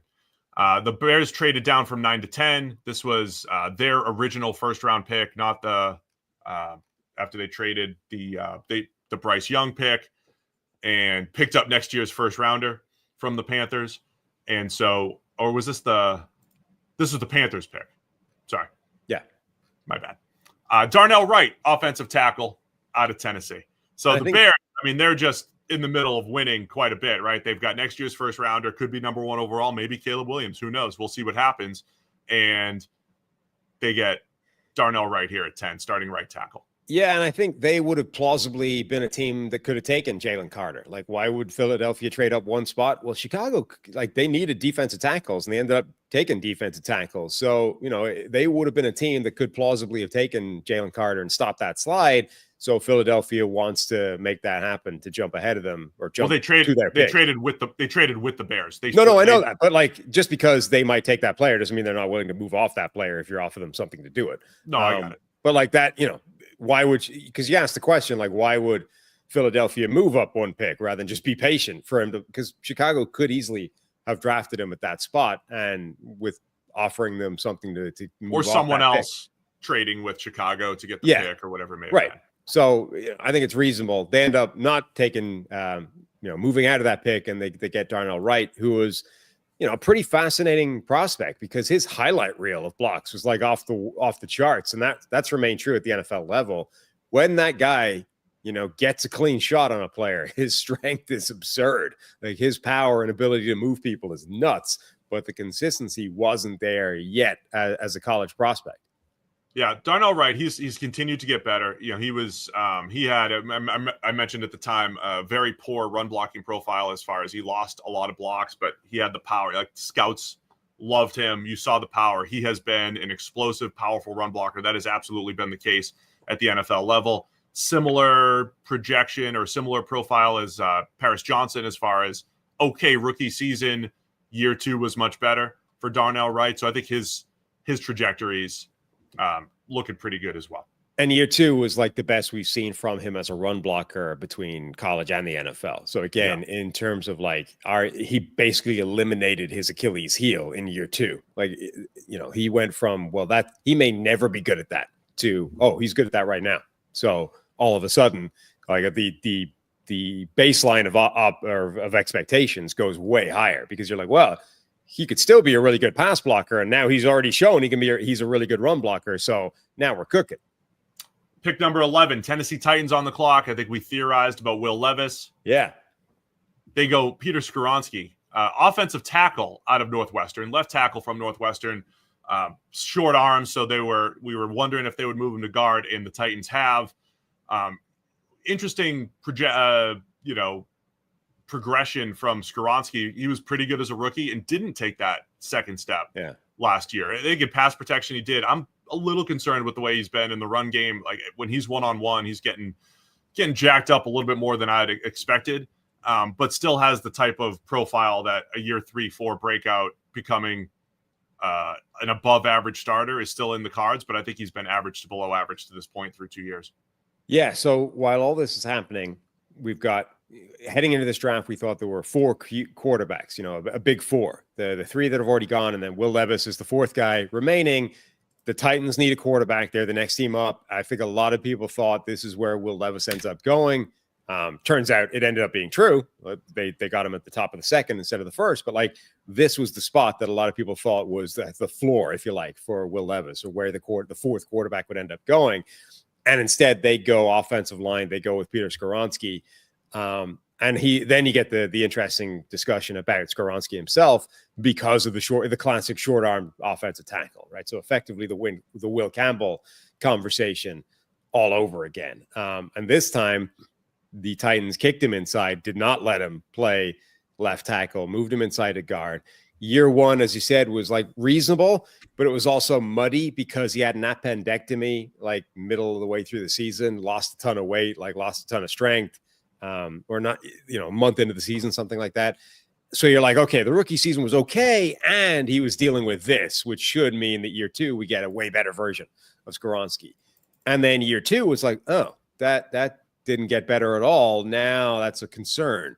So that all of a sudden his career has kind of gone in the wrong direction from, liked him as a prospect, would have loved to see him play tackle. And his rookie season was solid. Plus, he was dealing with a ruptured appendix, which cost him some time, and strength and all those kinds of things. But then year 2, we saw no improvement, and that is a big problem.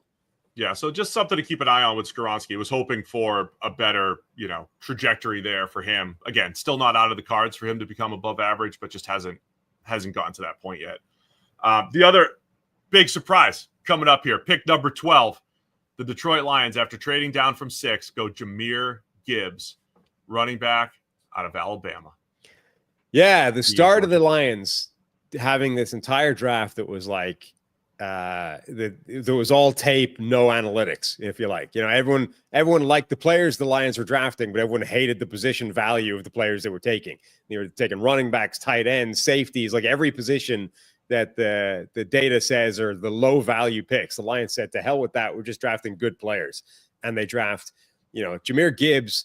And I think the thing that narked me the most about this pick was that they started terming him this offensive weapon. They started putting these labels on him. They were like, no, he's not a running back. He's an offensive playmaker. And I think as a sort of means of justifying, well, don't get hung up on your position value that running backs are not worth the 12th overall pick in the draft, because he's not a running back. He's an offensive weapon, trademark, copyright, stamp, whatever. And it's like, look, if you're talking about genuinely using a guy as like weapon X within an offense, and he's going to play everywhere and he's going to move all around, and it's bullshit, because no NFL team is capable of doing that at a high level. Nobody does it well. It doesn't work. It's a ridiculous statement to make. If you're just saying, shut up, I don't care about your position value stuff, he's going to be good enough that it doesn't matter, that's a totally different discussion, and a relatively reasonable argument to make, and one that they would have won by making. Like, if they just said, I don't give a crap what you say about running backs, we think he's a better player and will offset that position value stuff, and in 3 years' time, check back with us, we'll be right, you'll be wrong.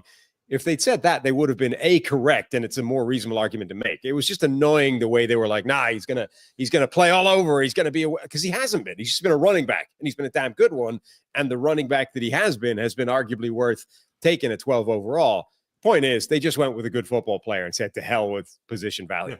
Yeah. And look, I think it works because they also made picks at 18, 34, and wherever Brian Branch went, and they're all good. And they added him to an already good nucleus. And remember, at the time, we said, look, 3-4 years from now, they're going to be paying Jahmyr Gibbs a lot of money relative to his peers, other running backs.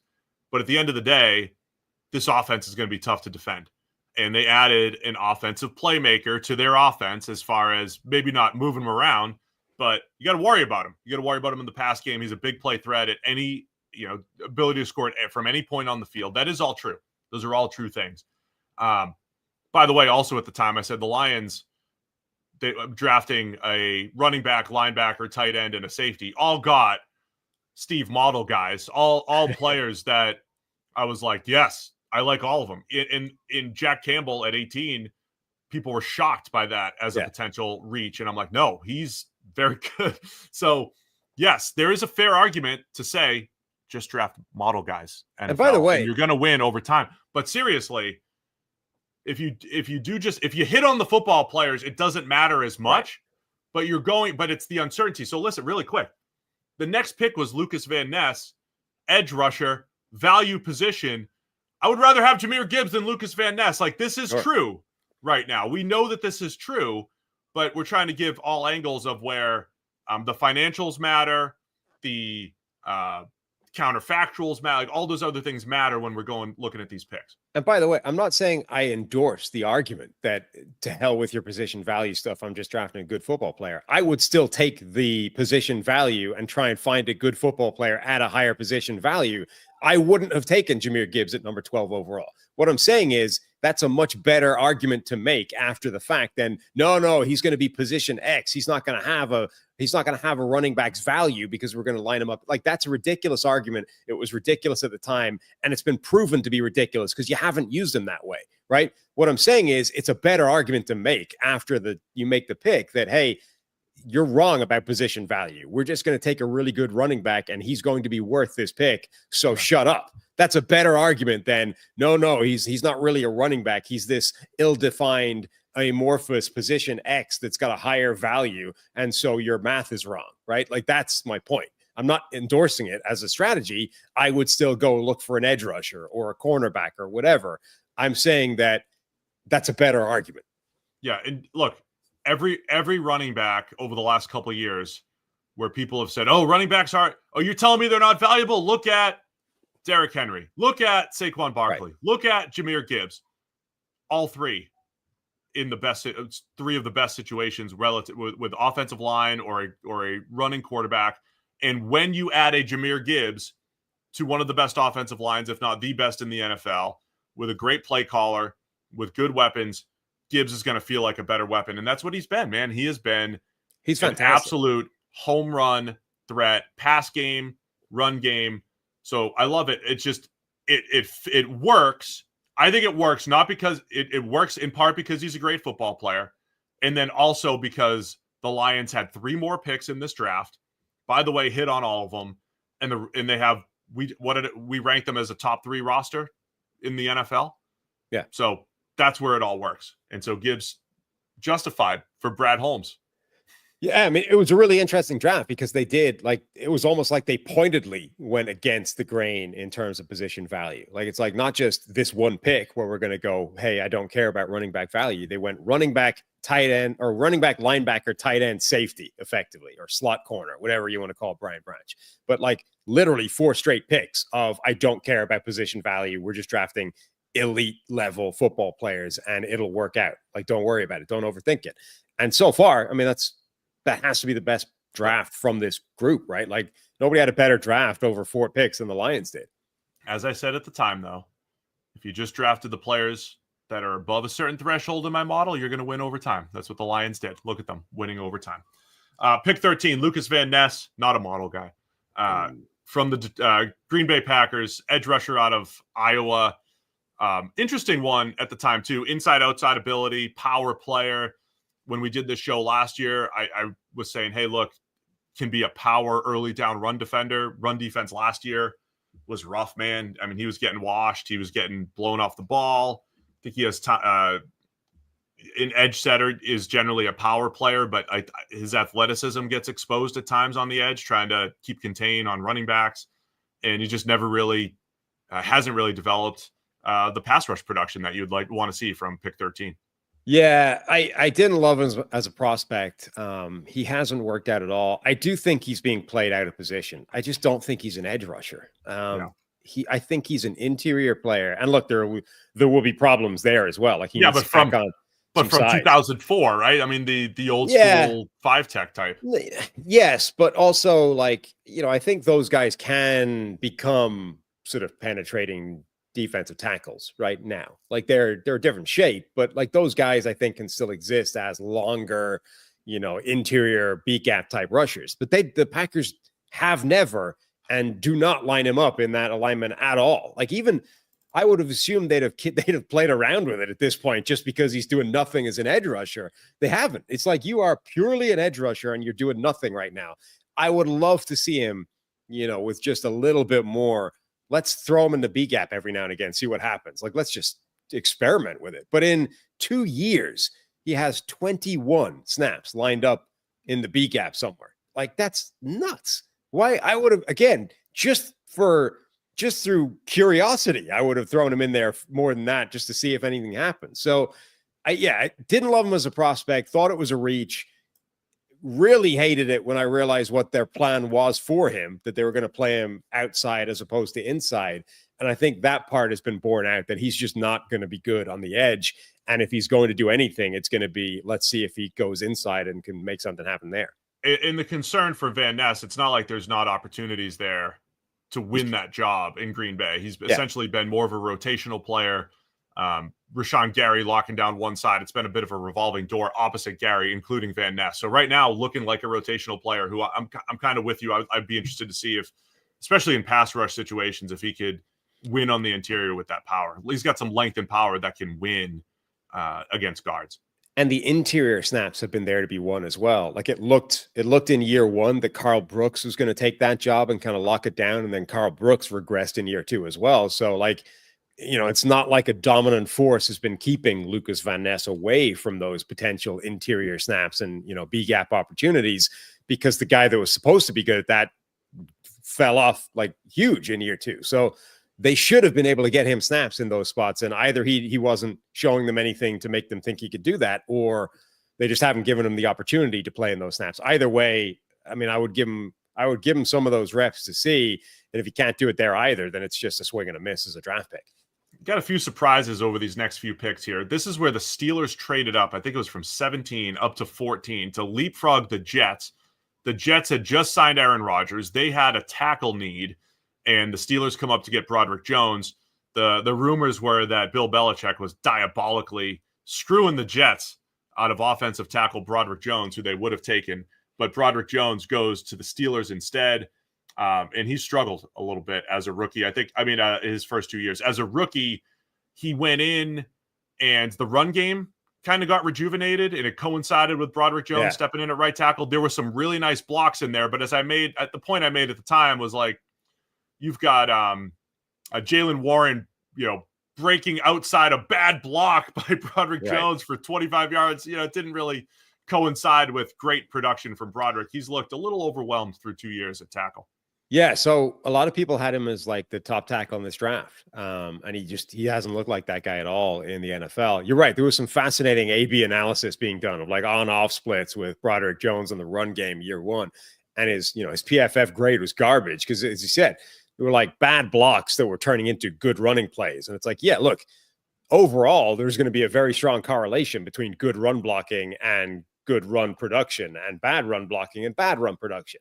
But not always. Like, you can skew those numbers with a few big runs in either direction pretty easily. And that's what was happening that year for the Steelers. They had a bunch of good big runs that were happening around bad Broderick Jones blocks that people were then counting as positive Broderick Jones play because of the overall production. But yeah, through 2 years, I think he looks like a liability at this point. And maybe year three, he's going to break out and become a good player. But like right now, I think the Steelers I honestly think he needs to be benched and sat down.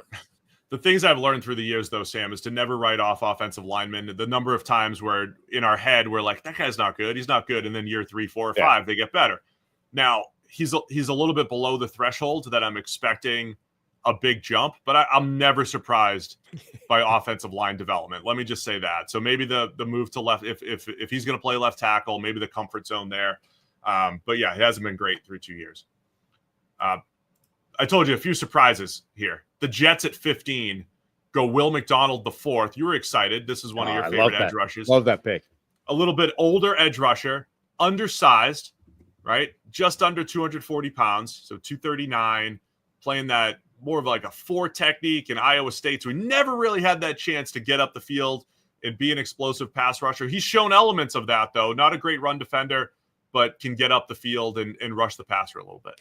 Yeah, I love Will McDonald in this draft. I thought he was one of the best pure pass rushers in the entire draft, maybe the best, right up there with Will Anderson in terms of what he could do as a pure pass rusher.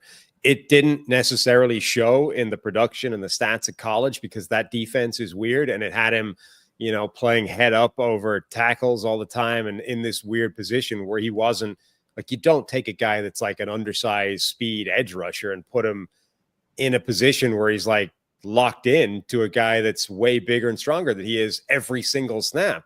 And that's what they were doing. So I thought his production in college was like artificially depressed, like deflated from where it should have been. And then year one didn't show an awful lot. Like didn't see the field much, didn't show much. I think preseason there were a couple of flashes, but like basically didn't feature.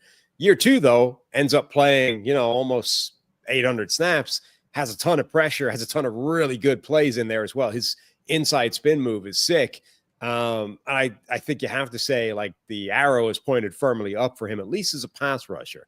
Run defense, very suspect. But as a pure pass rusher, he does have NFL juice. Yeah, I mean, he's in that mold of what I always described Brian Burns as, which is, or Princely Umanmielen maybe in this draft class, where you're not going to be great in the run game, but more of a designated pass rush type. I do think Will McDonald showing that so far, and will continue to show that. He's got that juice off the edge that you have to worry about. Emmanuel Forbes is the next pick. Another surprise. A lot of people had Christian Gonzalez ahead of Forbes. The question on Forbes was his size. Really long, but 166 pounds coming out of Mississippi State. Playmaker. So he had what you would consider on-field production, a lot of it based off of picks and, pick sixes and some ball skills. but no longer in Washington and just, trying to make the roster in LA with the Rams. Yeah, so he's like the reason why NFL teams have thresholds for various physical things, right? It's like, and those are moving at the moment, right? Like the NFL over the last 10, like we're getting more and more size outliers in both directions. And the NFL is more willing than it has been in the past to kind of fudge those thresholds and move the lines a little bit and blur where you've got to get to, because there are really good players of all shapes and sizes coming through. But those thresholds have been there for a reason. And at some point, those things probably still matter. And I think Forbes, Cameron Dantzler before him, like there's been a succession of these really lean, super lightweight, reasonably long corners to come into the league in the last few years. And they've struggled by and large. Like, again, you just talk about the physics, like eventually, and we saw it in year one as a rookie right now. I think this is coaching malpractice, but we basically saw a worst case scenario of at some point, Emmanuel Forbes is going to get thrown out there and told to cover AJ Brown one-on-one. And it turned out for basically the whole game, at which point he is giving up 60 pounds of size to this guy. There's nothing you can do about that. Like, no matter how good you are, no matter how technically sound you are, no matter how quick and fast and, what your mirroring ability is, if the dude opposite you is 60 pounds stronger and heavier than you are, you're going to get ragdolled. There's nothing you can do to stop that. Like, it's just, you can't. And we saw it. Like the Eagles the Washington threw him out there and said, cover AJ Brown basically the whole game. And he got his absolute ass kicked. And that was, he never recovered from that. Like they kept him away from some of those matchups later on, but like that is his problem. No matter what and the transition to the NFL is hard enough at corner, just in terms of the other stuff, like the quickness and the mirroring ability and blah, blah, blah. And you can't cover people like that because they will just wreck you physically. As a rookie, Forbes gave up 633 yards on just 59 targets, so 16.7 yards per catch. So 64% into his coverage, 5 touchdowns. He did have 9 pass breakups, but not enough to offset the number of times, like you said. He just got out muscled.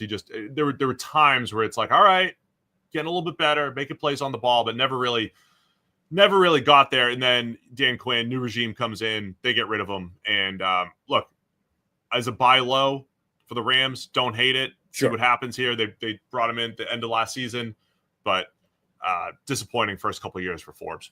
And I actually, so again, revisionist history is going to be easy to say. The guy was 166 pounds. This was an idiotic pick at the time. I understood the gamble. Like the production was there in college. He was playing at a high level in college. Like there were a lot of reasons to say, let's make an exception with the physical side this time. But, we've seen so far in the NFL, there's a reason you want a corner to be heavier than that. And that has been a huge problem for him. The other thing that always had it sort of in the spotlight as a draft pick is one pick later, you got Christian Gonzalez going, and he was most people's CB1, like the top cornerback prospect in this draft. So you sort of had the obvious alternative sitting there, and you instead went with Emmanuel Forbes, and he's been terrible. So the Patriots go Christian Gonzalez with the next pick.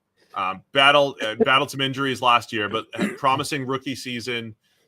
Used him in man coverage quite a bit in the Belichick scheme there. Looks like he's got that potential. I like the prospects of Gonzalez paired with Carlton Davis III now, and looks like a really good 1-2 punch for the Patriots. But Gonzalez, nice rookie season and only limited to 209 snaps last year, but looks like a good player. Yeah, I was conflicted on this because I didn't love him as a prospect. He was the best physical tool set of all the corners, like his size, speed, movement skills, the fluidity of his hips, like all the things that you want as a corner was there. I didn't think his play was there yet. But I loved where he went in this draft. Like if you're going to take a guy like that, send him to Bill Belichick and let that guy work on him. Even if it's the late vestiges of the Bill Belichick tenure. Like I love the landing spot there. And he's put it together. I mean, he looks like a much better technical player now than he was in college, and all the physical stuff is still there. So as you said, the only real question mark now has been injuries, but he looks like a high-end player, and he looks like the guy, like that's a classic example of again, what did you learn from the pick? Like, the stuff that we're seeing was there in terms of the physical skill set. It's just he's become the football player that his athleticism said he should have been. And it's that was always possible. But the question is, how likely is that to happen at the next level? Size, athleticism, young at the time. He's going to be 23 heading into this year. I think all that working in his favor. And like I said, him and Carlton Davis looking like a really good combo here for the Patriots. And I like Christian Gonzalez. That ends up being a pretty good pick as we hit a run of poor picks here. And so Gonzalez looking like really good value at 17 because there was talks about him going much higher. And like I said, the Lions, linked to him quite a bit because they had their big cornerback need. Lions were up next, though, at pick 18. They go Jack Campbell from Iowa. Campbell was projected to go early second, so this was a surprise for many. I love this pick again at the time because I really liked Campbell. Size and athleticism, actually not that common. Like his 3-cone was fantastic. It didn't always show up on the field, but he tested well, and he was a really productive player. Good run defender. I think, had some took his lumps as a rookie with the Lions, but he's continued to progress and is looking like a really good player right now. Yeah, we're hitting a run of like really high-end athletes in this first round. Campbell, great athlete. Year one was a little bit rough, but it was rough. It's just such a brutal transition generally now, college to the NFL in terms of linebacker. He had the classic areas of struggle where like everything in front of him, if he could keep the game in front of him, he was really good.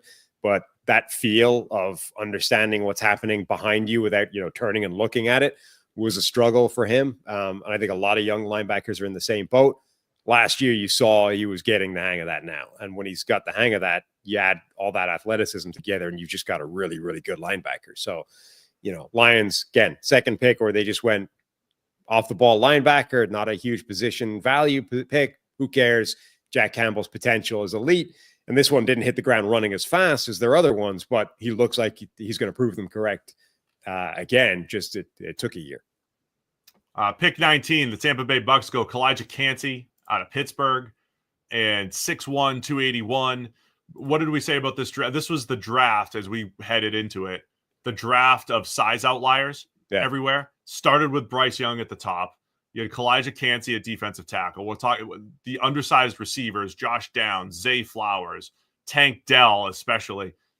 Emmanuel Forbes weighing 166. That was one of the huge stories. I started with Bryce. Sorry. But that was one of the huge stories. Nolan Smith, Will McDonald. I'm just listing them left and right. That was one of the huge stories. Like the best football players in this draft were not hitting size thresholds. And so Kancey, anytime you have a defensive tackle at 280, it's like, is he Aaron Donald? Well, no one's Aaron Donald. Can he be Ed Oliver? Okay, he can at least be Ed Oliver. And I think that's what we've seen so far from Kancey, a guy who can get after the quarterback. But again, I don't trust him holding the point in the run game. He's gotten he'll blow up some plays, but he'll get knocked off the ball quite a bit as well. Yeah, I mean, at his size, he was always going to get compared to Aaron Donald, which is a little bit unfortunate. Obviously, coming out of Pittsburgh as well, the same college, was only going to make it worse. And then he really sort of cemented it when he ran a 4.67 at the combine. You're like, okay, now it's just unavoidable. Like you put the thing next to each other and they look the same, but they're not the same players and they never were. And it was always unfair to Calijah Kancey that unfortunately he was just going to draw those comps. The big differentiator between the two is twofold. Number one, Kancey's arms were a lot shorter and like problematically short relative to, thresholds and those kinds of things. And maybe connected to that, or maybe just coincidentally, he never had anything like the hand usage technique wise that Aaron Donald did. Like Donald coming out and throughout his NFL career has some of the best hands you will ever see from a defensive tackle. Like go and watch Aaron Donald play and look what he does with his hands. Like he defeats blocks with his hands so regularly and so well. Like he's not just this incredibly undersized, fast ball of muscle who shoots gaps. Like he's defeating blocks with his technique. Kancey was never anywhere near as polished at that as Aaron Donald. So yeah, you would get some plays where 4.67 speed with a quick 10 split, and he's going to shoot a gap and get in the backfield.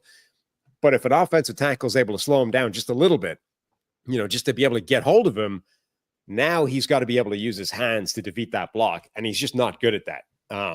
And that, I think, has been the big problem at the NFL level, why occasionally he's flashed some of these disruptive plays, but he hasn't been, you could live with it. Even if he was terrible as a run defender all the time, you could kind of live with that if you got this consistent high-end pass rushing production. And I think because the hands just aren't as developed yet, that just isn't there at the moment. So you get flashes of disruption, but you don't get the consistent dominance that other, high-end pass rushers have. PFF grades for Kancey in the 60s as a pass rusher, but 40 plus pressures. I think that Tampa system has so many moving parts. You're not getting a ton of, hey, just go get the quarterback and, eat. But I think he can. The run defense grades, though, in the 20s and 30s. I know there's a play out there of him, dominating Penei Sewell or being, whoa, I just kicked my desk. Looks like an earthquake here. What is this? Heed the call? Bull in a China shop strikes again. It's amazing we've lasted this long without me doing that, to be honest, that this is the first time. Anyway, Kancey's run defense, if there are some flash plays on there, but if you watch him down to down, he does struggle at the point. So something that he needs to improve upon, but I still think he's got that pass rushing disruption that makes the Bucs defensive front difficult to block because of all the different body types there with Vita Vea, with Yaya Diaby, and some of the other guys they've added over the last couple of years. Who's next? Pick number 20. Seattle's second pick, Jaxon Smith-Njigba. I loved Seattle's draft. Getting Devon Witherspoon and Jaxon Smith-Njigba. I thought the top corner, top receiver. This was my number one receiver. You had Jordan Addison, who goes a few picks later. By the way, first receiver off the board, right? That's it. Yeah. So it was a weird draft where I think we all agreed it wasn't a great wide receiver class, but I would still probably pick those guys a little bit higher. And then this is the run, 4 straight right here. But loved this pick for Seattle. Slow start 2 years ago as a rookie, but he was fantastic last year. Once the switch flipped, JSN looking really good right around week 6 or 7 last year. Yeah, so that was the other interesting element of this draft is it wasn't a strong wide receiver draft, certainly at the top where, we didn't have this Jamar Chase. We didn't have this group of superstar receivers, and they were going to wait for a while, and the order was chaotic. Like, I had Addison number 1. A lot of people had JSN number 1. A lot of people had Quentin Johnston number 1. It was kind of all over the map. And, yeah, the Seahawks go with JSN. The question with him was, well, he's been primarily a slot receiver at Ohio State because they've had Garrett Wilson and Chris Olave, and Marvin Harrison Jr. comes along, and he was sort of in the Emeka Ibuka bucket, which is like you've been sort of number 2, playing second or third fiddle in your own offense in college. What happens at the NFL level? Like, can you step into a bigger role? And I think he's dynamic from the slot, but he showed last year he can be a really high end Z receiver as well and play outside and sort of do the Cooper Kupp stuff, right? Where maybe he's never going to be like an X wide receiver, but he can do everything else. And you don't need to be an X wide receiver to have stupid level production.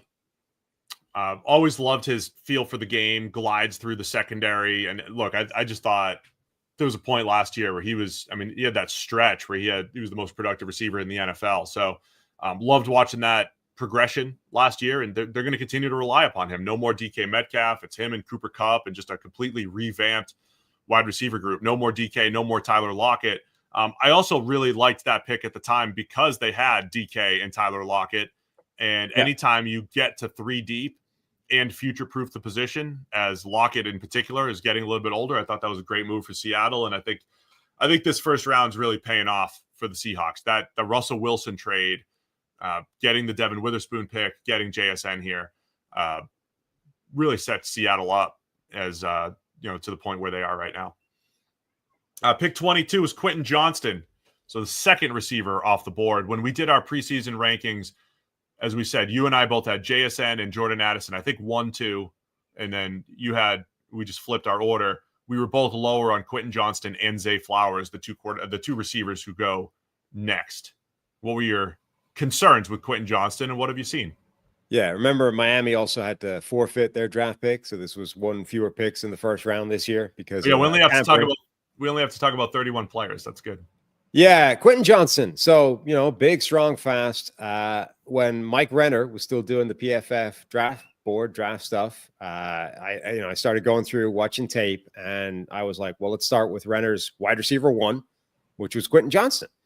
And I still have the picture, the text saved somewhere where I messaged Renner. I'm like, Mike, are you sure the TCU wide receiver isn't Cheeks?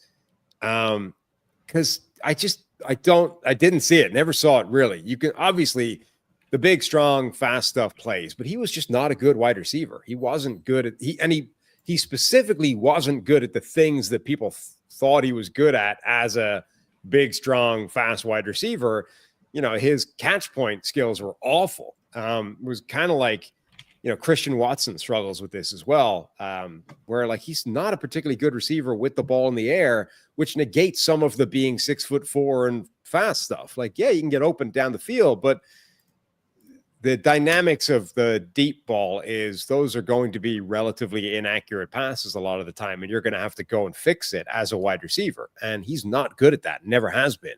I don't think his sort of route running and the breadth of what he could do as a wide receiver was particularly dynamic. I just generally didn't see it. And with hindsight, I'm kind of annoyed that I wasn't I didn't have the courage of my convictions and move him far enough down my draft board.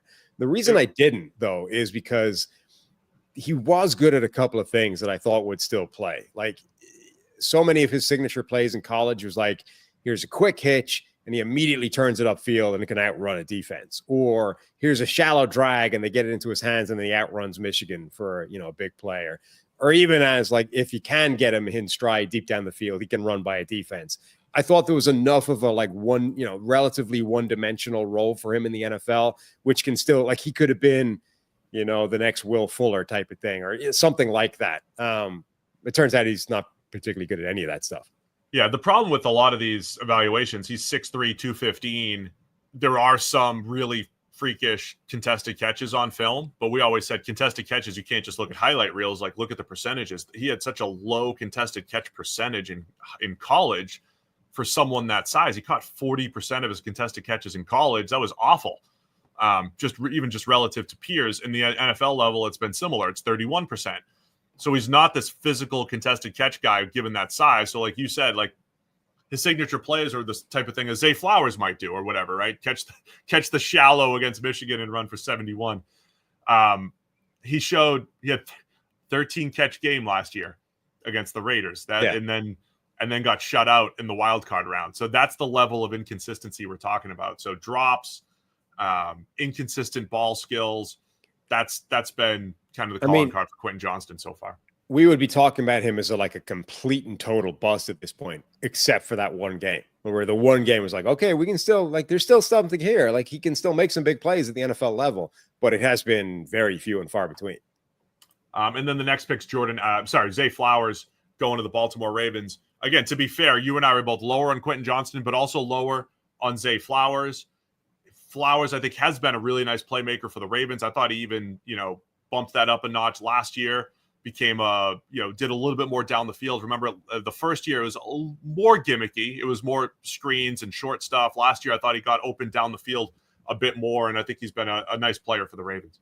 Yeah, he has been. He's been a really nice player for them and a great fit within that offense. Like, there is an extent to which, and Derrick Henry and Lamar Jackson is an example where, like, Derrick Henry is obviously an amazing running back anyway, but you put him with Lamar Jackson in the backfield and it turbocharges everything.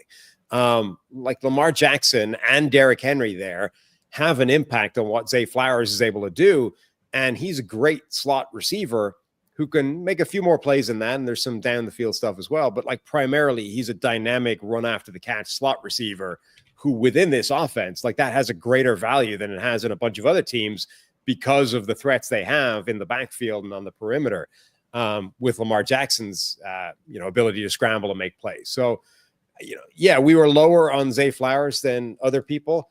I still think generally we were directionally correct on that. Like, I don't think Zay Flowers is the player that a lot of people thought he was at draft time. And I think our descriptions of him were closer than other people's. But within this offense in particular, he's a really good player and a great fit for what they do.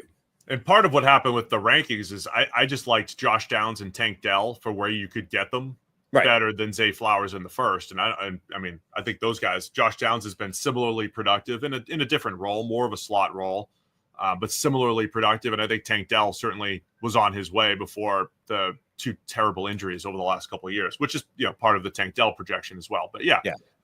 Zay's been a good player. I think the Ravens are happy with that. And I always mention their offense as like a pitcher changing speeds and having a lot of different pitches in the arsenal. He adds a pitch. He is one of their pitches. You have to worry about Lamar Jackson. You have to worry about Derrick Henry. You have to worry about the tight ends.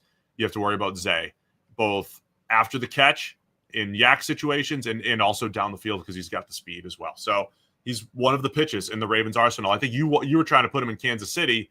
Again, Zay Flowers going to Baltimore or Kansas City, I think was going to be a good fit, and they were going to play to his skill set. Pick 24, Minnesota Vikings go Jordan Addison.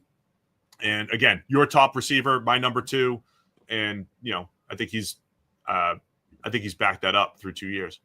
Yeah, I love Jordan Addison. I thought he was the best receiver in this class. His pre-draft process, though, seemed to be on a quest to make that harder and harder as a case to make, because he came in smaller and more undersized than people thought he was, even when they thought he was undersized. I think he was like 5'11", 175 pounds, which was, smaller than people thought he was going to be. He ran slower than people thought he was going to be. He was like a 4.5, 4.49, 4.50 type of speed when people thought he would be 4.4 flat, maybe.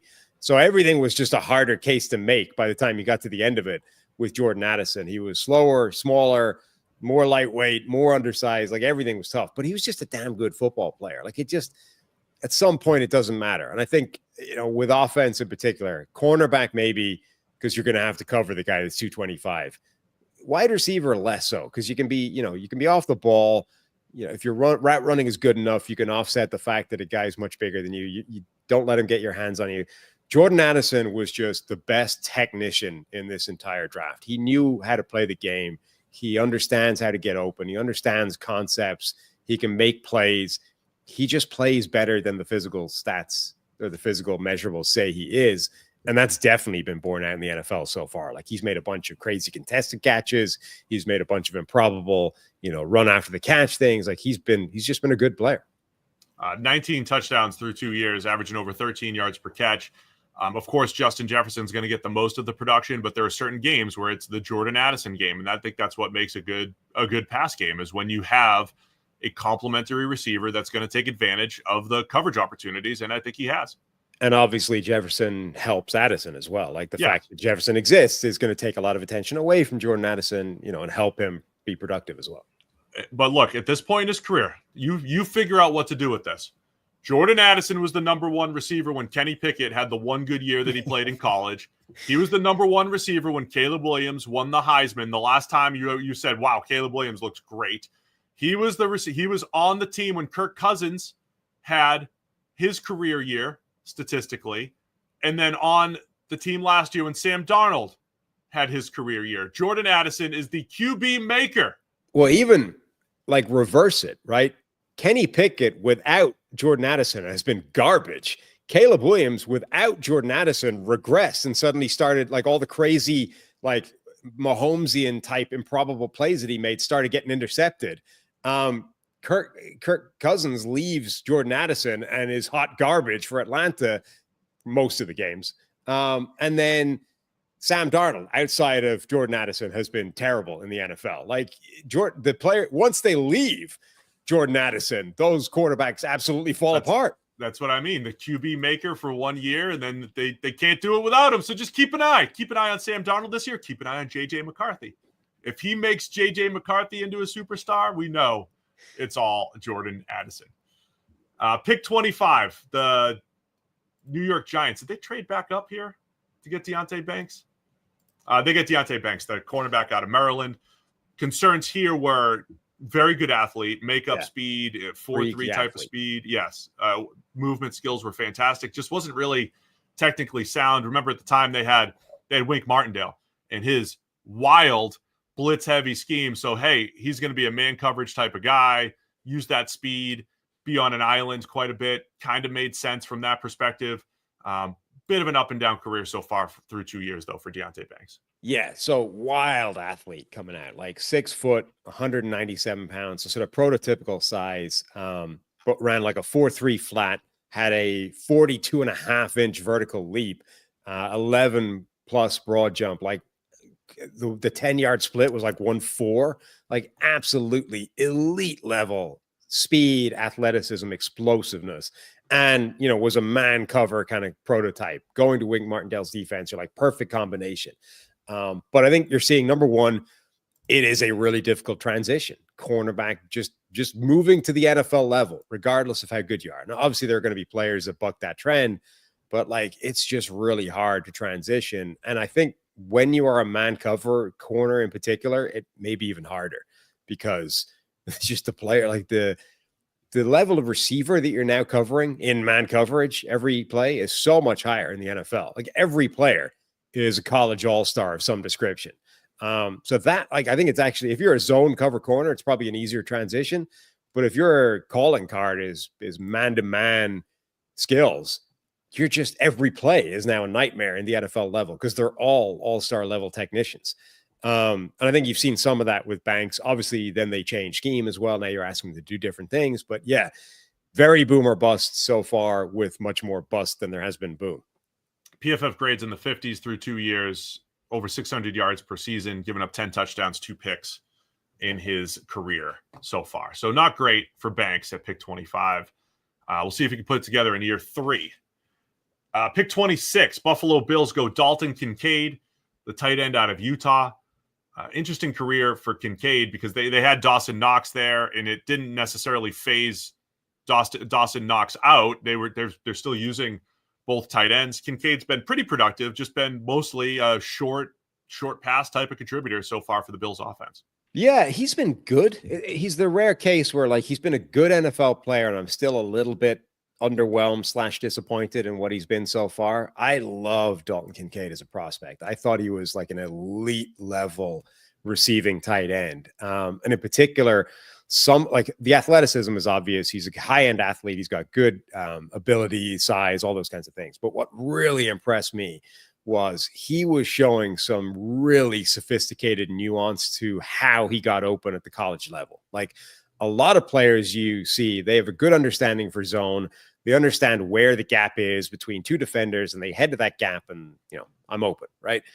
What Kincaid was showing was like, not only do I know where the space is going to be, but I understand how to run this route in a way that's going to widen that gap, right? Like I'm going to move one of these players with the way I'm angling this stem or with a head fake, and then jump back into the space that is becoming bigger because of the move I've just made. There's like 5 tight ends in the NFL understand how to do that right now. He was doing it in college. So I thought he's going to hit the ground running and just cook from day one. Like we're going to see a Brock Bowers type of production from him as a rookie. And it hasn't been that. It's been good, but it hasn't quite been as sort of spectacularly dominant as I thought he would be. Yeah. For instance, I thought we'd see a little bit more down the field from him. I thought we'd see him run the seam a bit more and work the intermediate level and, every now and again get behind the defense as tight ends do. But just 9 catches beyond 10 yards last year in particular for Kincaid. So we'll see if he can advance that. It's just been a lot more short stuff than I think I anticipated from Kincaid, which I liked that part of his game, but I also liked his ball skills, his ability to go up and get it up the seam. So he's been fine, as you mentioned. Mazi Smith was the next pick. Dallas Cowboys, defensive tackle. Cowboys trying to shore up their run defense. It has not gone well for Mazi. You keep mentioning the idea that, he was 330. He dropped a ton of weight. Probably should play at 330, but it felt like a second-round prospect that they were trying to squeeze into the first round here at the time. Yeah, so obviously he hasn't worked out so far at the NFL level, but it is confusing what they did to him. And got him to drop a ton of weight, seemingly by design. I just, what's the point? I don't understand why. People were criticizing the draft pick at the time as, why would you take a 330-pound nose tackle this high in the draft, position value, blah, blah, blah. But Dallas needed that type of player. Like they needed a big run-stuffing nose tackle who could slow down the run where they were hemorrhaging production year on year on year. So it made a ton of sense from that point of view.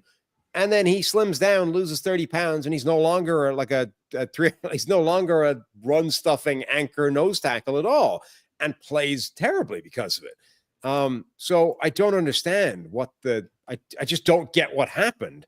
And then whether or not he was able to put the weight on year 2, but he hasn't reclaimed that ability yet in terms of run defense. And so he's just not been a productive NFL player. Yeah, run defense wise, remember early in the year, the Cowboys were historically bad against the run, and it was Mazi was getting moved by the comparison I always steal from someone, moved like a library ladder. You move the library ladder up and down to get the high books. I got it. Stole that. That was Mazi last year. He has really struggled. There are flashes. There are games. I say this about a lot of players because we're in a social media age, Sam. And I remember, I think after one preseason game, Mazi made a great play. And I think Cowboys Twitter was like, look at this guy play the run. Like, it's one play. You got to see the other ones. The other ones have not been good. So, yeah, there's been points in his career where you kind of hope he comes out of it. Even last year, there was like stretches of play where it was better. But really struggled holding the point and doing, what Dallas has needed for years was a big-bodied nose tackle type to hold the point. Mazi Smith has not been good at that. So, also Jerry Jones talked at length about how they never draft these non-positional value guys, and it was time. But this hasn't gone well for them so far.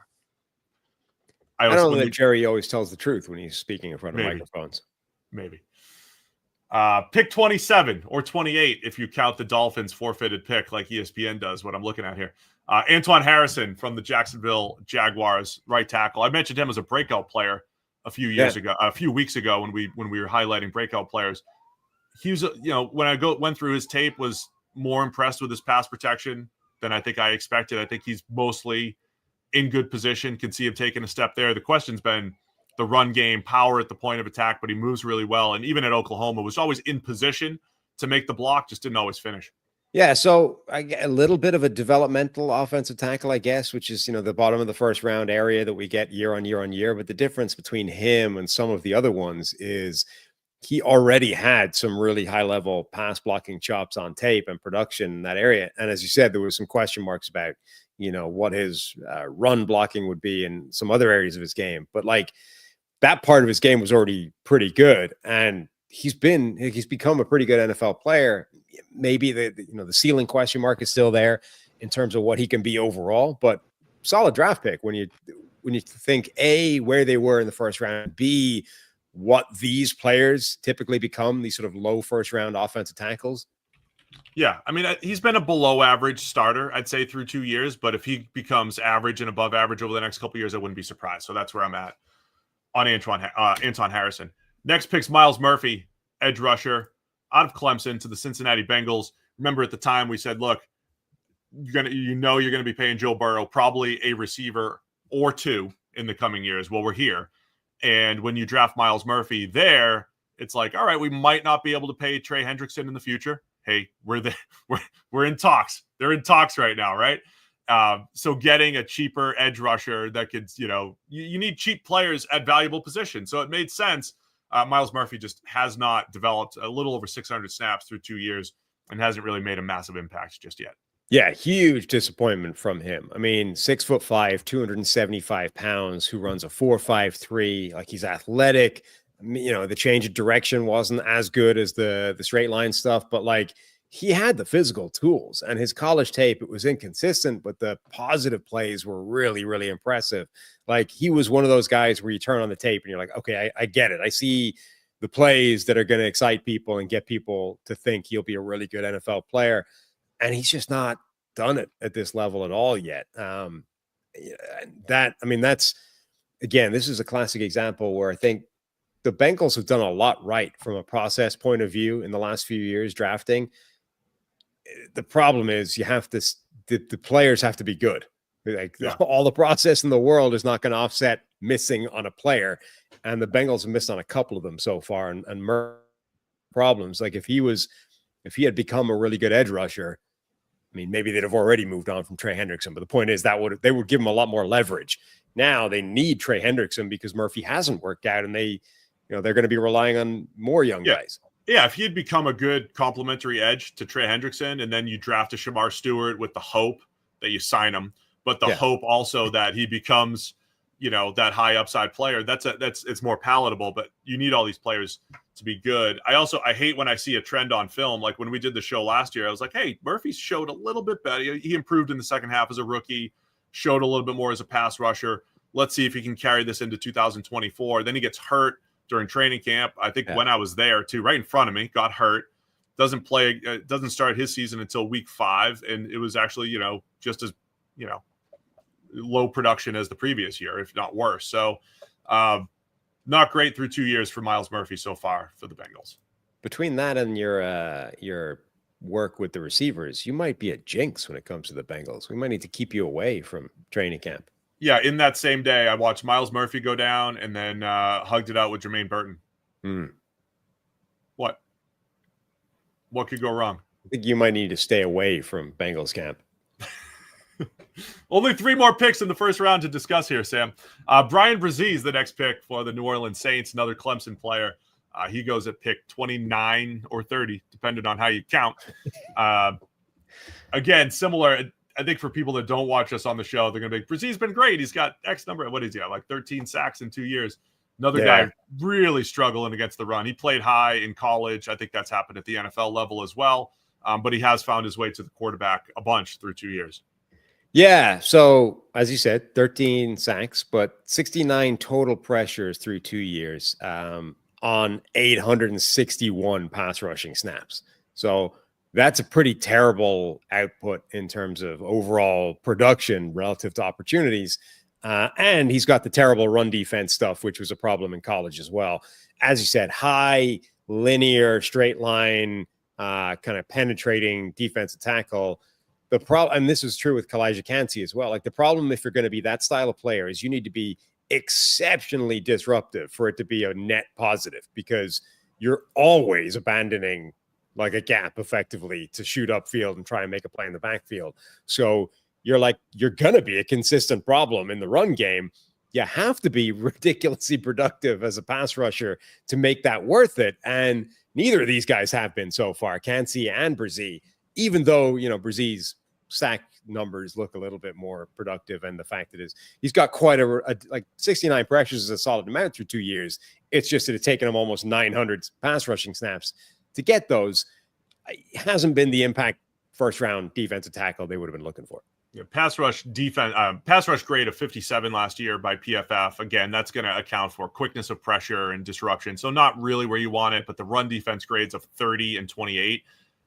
Put on the film and see. I mean, he's down the field 5 and 6 yards pretty often, or getting up the field and out of position. That is a bad hindrance for the run defense, even though he's pretty much been a pass rush specialist. That is how they've been deploying him.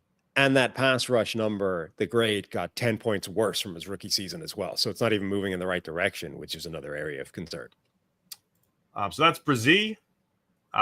2 more picks. Nolan Smith to the Eagles, the second to last pick in the first round. Howie does it again, picking all the How'd he do players. It? How did Howie do it again?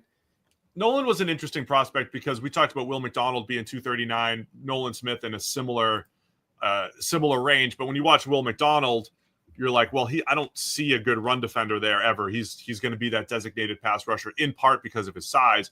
But you watch Nolan Smith, and he played with incredible power, and he showed that this year. Not finally broke out, but broke out more in year 2, showing the power in the run game and getting after the quarterback. Yeah, like very different type of undersized player. Like pretty interesting because of that. There was this sort of wildly undersized guy.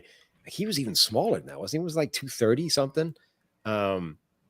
Crazy fast though, ran like a 4.3 something in the pre-draft process. What did he end up running? 4.39 at 238 pounds at 6'2". So really, really undersized. But as he said, his tape was sort of typified by power play against the run, like not just hustle plays, but like actual power and brute strength at the point of attack, in addition to having the speed to get around the corner and make a real impact.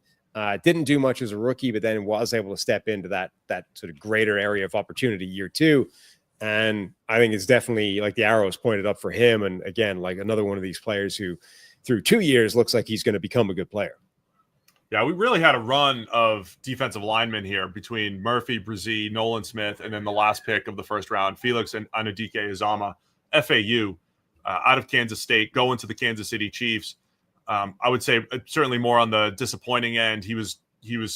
I thought he was a pretty polished pass rusher as far as the combination of bend, burst, and ability to win in different ways. I don't think he was special in anything, but I think that's kind of showed up this year. Didn't have special in the NFL. Doesn't have special power or special burst, and hasn't really been able to put it all together as a pass rusher. Yeah, he had, I think, the widest range or widest ways, the broadest. What the hell am I even trying to say? Range of outcome. The biggest tool set, right? Like he had the biggest number of ways to win as a pass rusher of any of these guys. Like he had such a wide range of skills and tools and pass rush moves that he was able to win with. Some of these guys, they've got the athleticism, but they're basically relying on like one move and then a counter move, and that's basically it. Maybe they got 2 or 3 moves. FAU had so many ways to win and had a plan and was able to like string them together. It was like he was a really impressive technician. And he wasn't a bad athlete. Like the numbers weren't insane, but I think he might be an example of what you talk about, which is like, unless you're a special athlete, it doesn't really matter, special or bad, right? If you're a terrible athlete or a special athlete, it's a notable data point. If you're anywhere in the middle, it's all the same. And I think he might be an example of that, where even though he's a better than average athlete, it's not good enough to make a difference. And for some reason, his sort of pass rush arsenal just has not been as effective at the NFL level.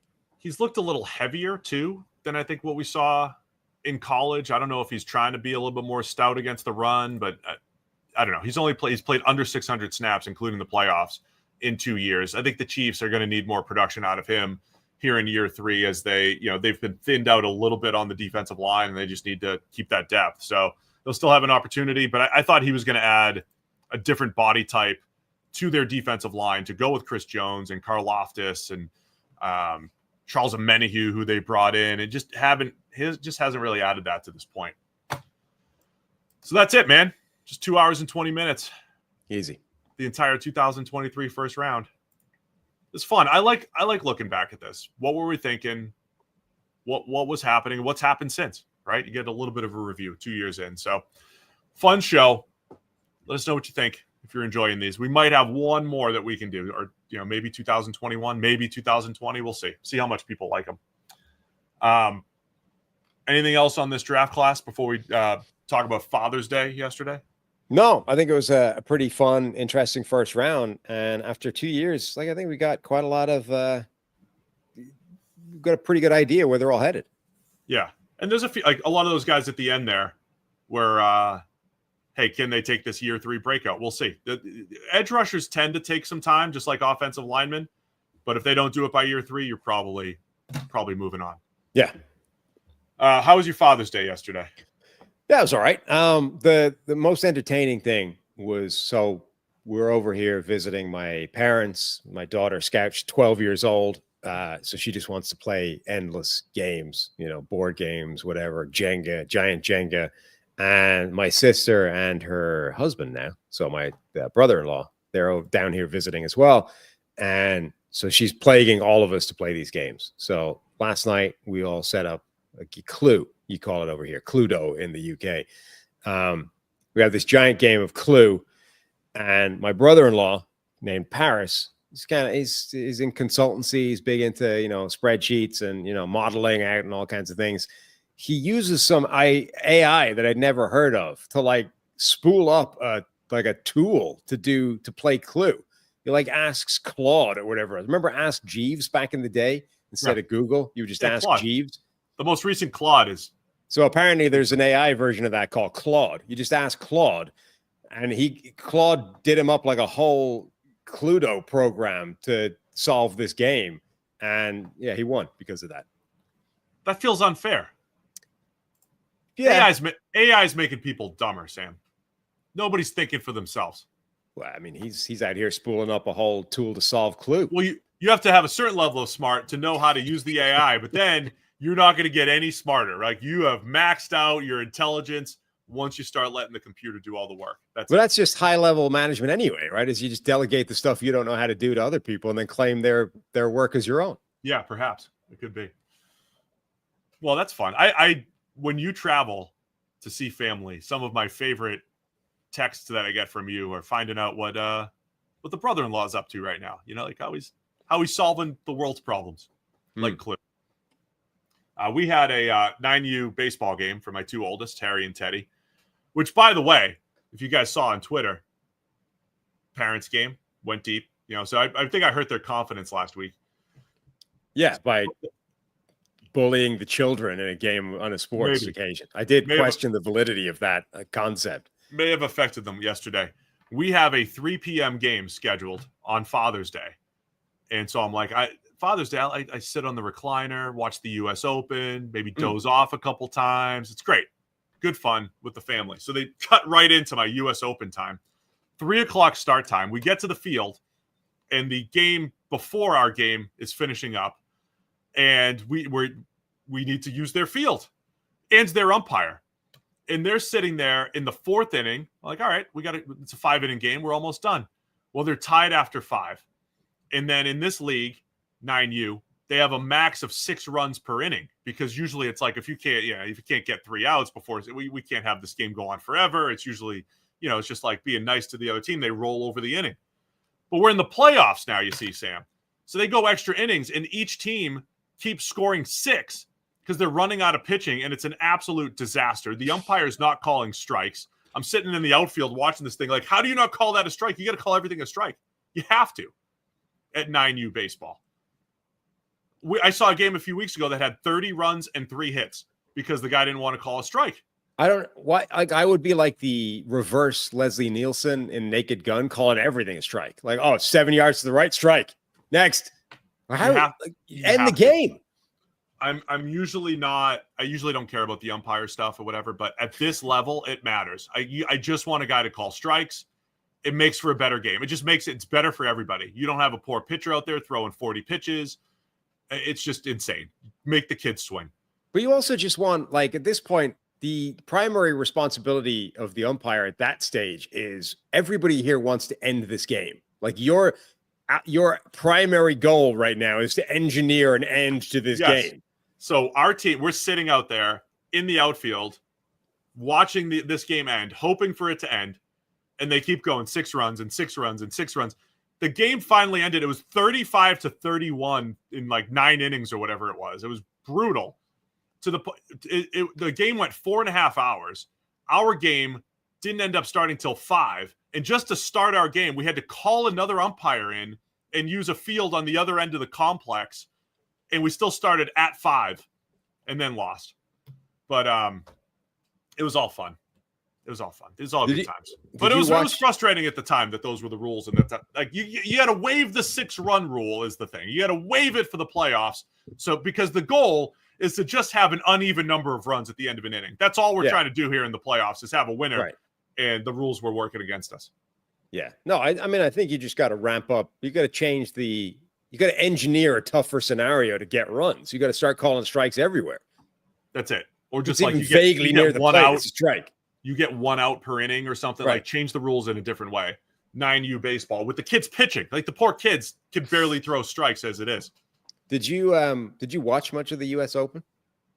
I was on my phone a little bit, and then so we went for ice cream after because we all needed ice cream. Naturally. We all needed ice cream, and while we were in the Graders drive-through, as a family, we were watching the putt. We were watching the game-winning putt, and so we caught it that way. I've decided I'm a huge fan of this system where they decide to make the course so murderously difficult that it makes even the best golfers in the world look like idiots. I was a huge fan of that system. So, 4 rounds, one guy, the only guy, and it took him the longest putt of the weekend to sink, was the only guy to finish below par for the entire weekend. That's phenomenal. Every major should be like that. Like, I kind of love it. I root for the course. I root for the courses. For too long are able to just stride around, like step up, ping right at the hole, like 2 feet away. Everyone goes, "Oh, well done. That's outstanding. Excellent work." It's ridiculous, right? It shouldn't be that easy. So we're going to make you look as incompetent and, mal-coordinated as the rest of us. We are going to make this course so ridiculously difficult that there's no way Like, it turns people like Rory McIlroy into a weekend miserable golfer who's like, this game is stupid. I hate it. All I want is to get out of here in 4.5 hours and go home. Like, he was saying that after the third round because the course is that awful. That's what the game's like to everybody else. I love that. I am with you, man. I root for the course. I don't know if the U.S. Open's my favorite, but I do love how it coincides with Father's Day. There's some, nostalgia to that, and watching that historically through the years.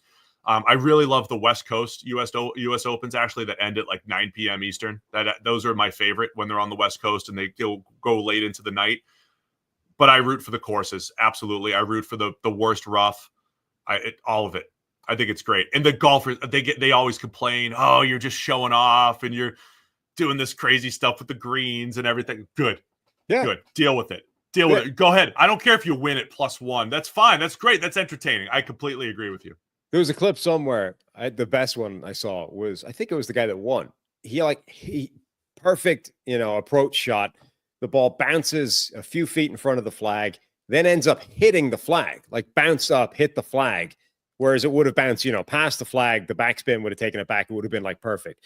Hits the flag, and because of that, bounces back, and then proceeds to go on a journey of like skirting the edge of the green and rolling down.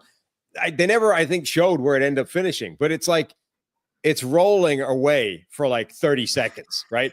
And the camera keeps cutting from ball still rolling back to the guy looking at it, going like, "What the hell is happening here?" And then back to the ball, still rolling. Back to the guy, like disbelief on his face. Back to the ball, still rolling. Back to the guy.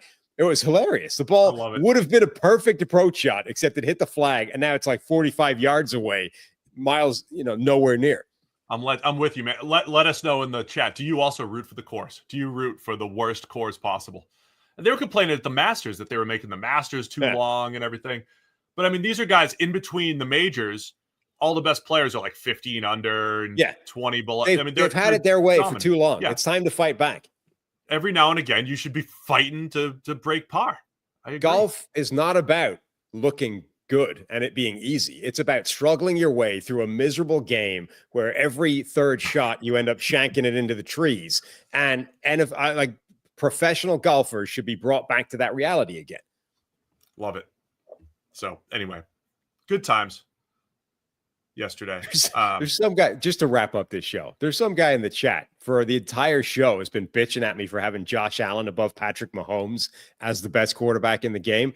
The reality is Josh Allen has been a better quarterback than Patrick Mahomes for multiple years now in terms of overall level of play.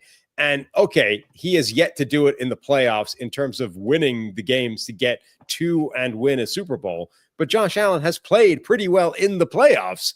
It's just that Patrick Mahomes has been able to get stuff done in those games. But overall, right now, our criteria for this was if you had a game to win tomorrow with an undefined team, baseline expectations, which guy do you want? Josh Allen is going to give you the better chance to win that game most of the time now, based off their current baselines of play. I'm not walking back from that. It's just true. The double down. I love it. Doubling down. What do we have for Thursday? I don't know. What do we have Thursday? Something fun. By the way, so quick programming note. We're going to actually take a week off. We're going to go dark for 1 week if you guys can handle it. It's just 4th of July week. So starting, no show on June 30th, no show on July 3rd, whatever that is, that Thursday. We'll have something pre-taped for the next week. We're going to give producers, the team, social media, give everybody a little bit of summer break, a little bit of time off. And right now we're looking at late July studio unveil. We'll get into some full-on season previews. So like right after training camp starts, we'll go team by team, preview the 2025 season and set ourselves up for really great August, reacting to preseason and all the news and everything all coming from the studio. So looking good. A suggestion for replacement hosts. It's what they do on radio. You get the backups. Yeah, Ross Tucker comes in for a week. Oh, we should. Are we big enough? Like Ross goes and he sits in Rich Eisen's chair for a couple days. Are we big enough? We should do that. I would do that for a show. They definitely pay him for that, though. Like we would have to pay Ross Tucker to host our show for a week. Oh, I mean, Ross would talk us into giving him like $5,000 for a show. That's what I'm saying. Like we'd have to cough up some serious money. I wouldn't want to negotiate with Ross, that dude. No, he would wreck us. Oh, he gets the job done, man. Love Ross. We should have him. We should have him back on the show at some point too. All right, man. Good show. Good fun. Thanks to everybody for tuning in. We'll see you again Thursday morning, 9 a.m. with more. Check the mic.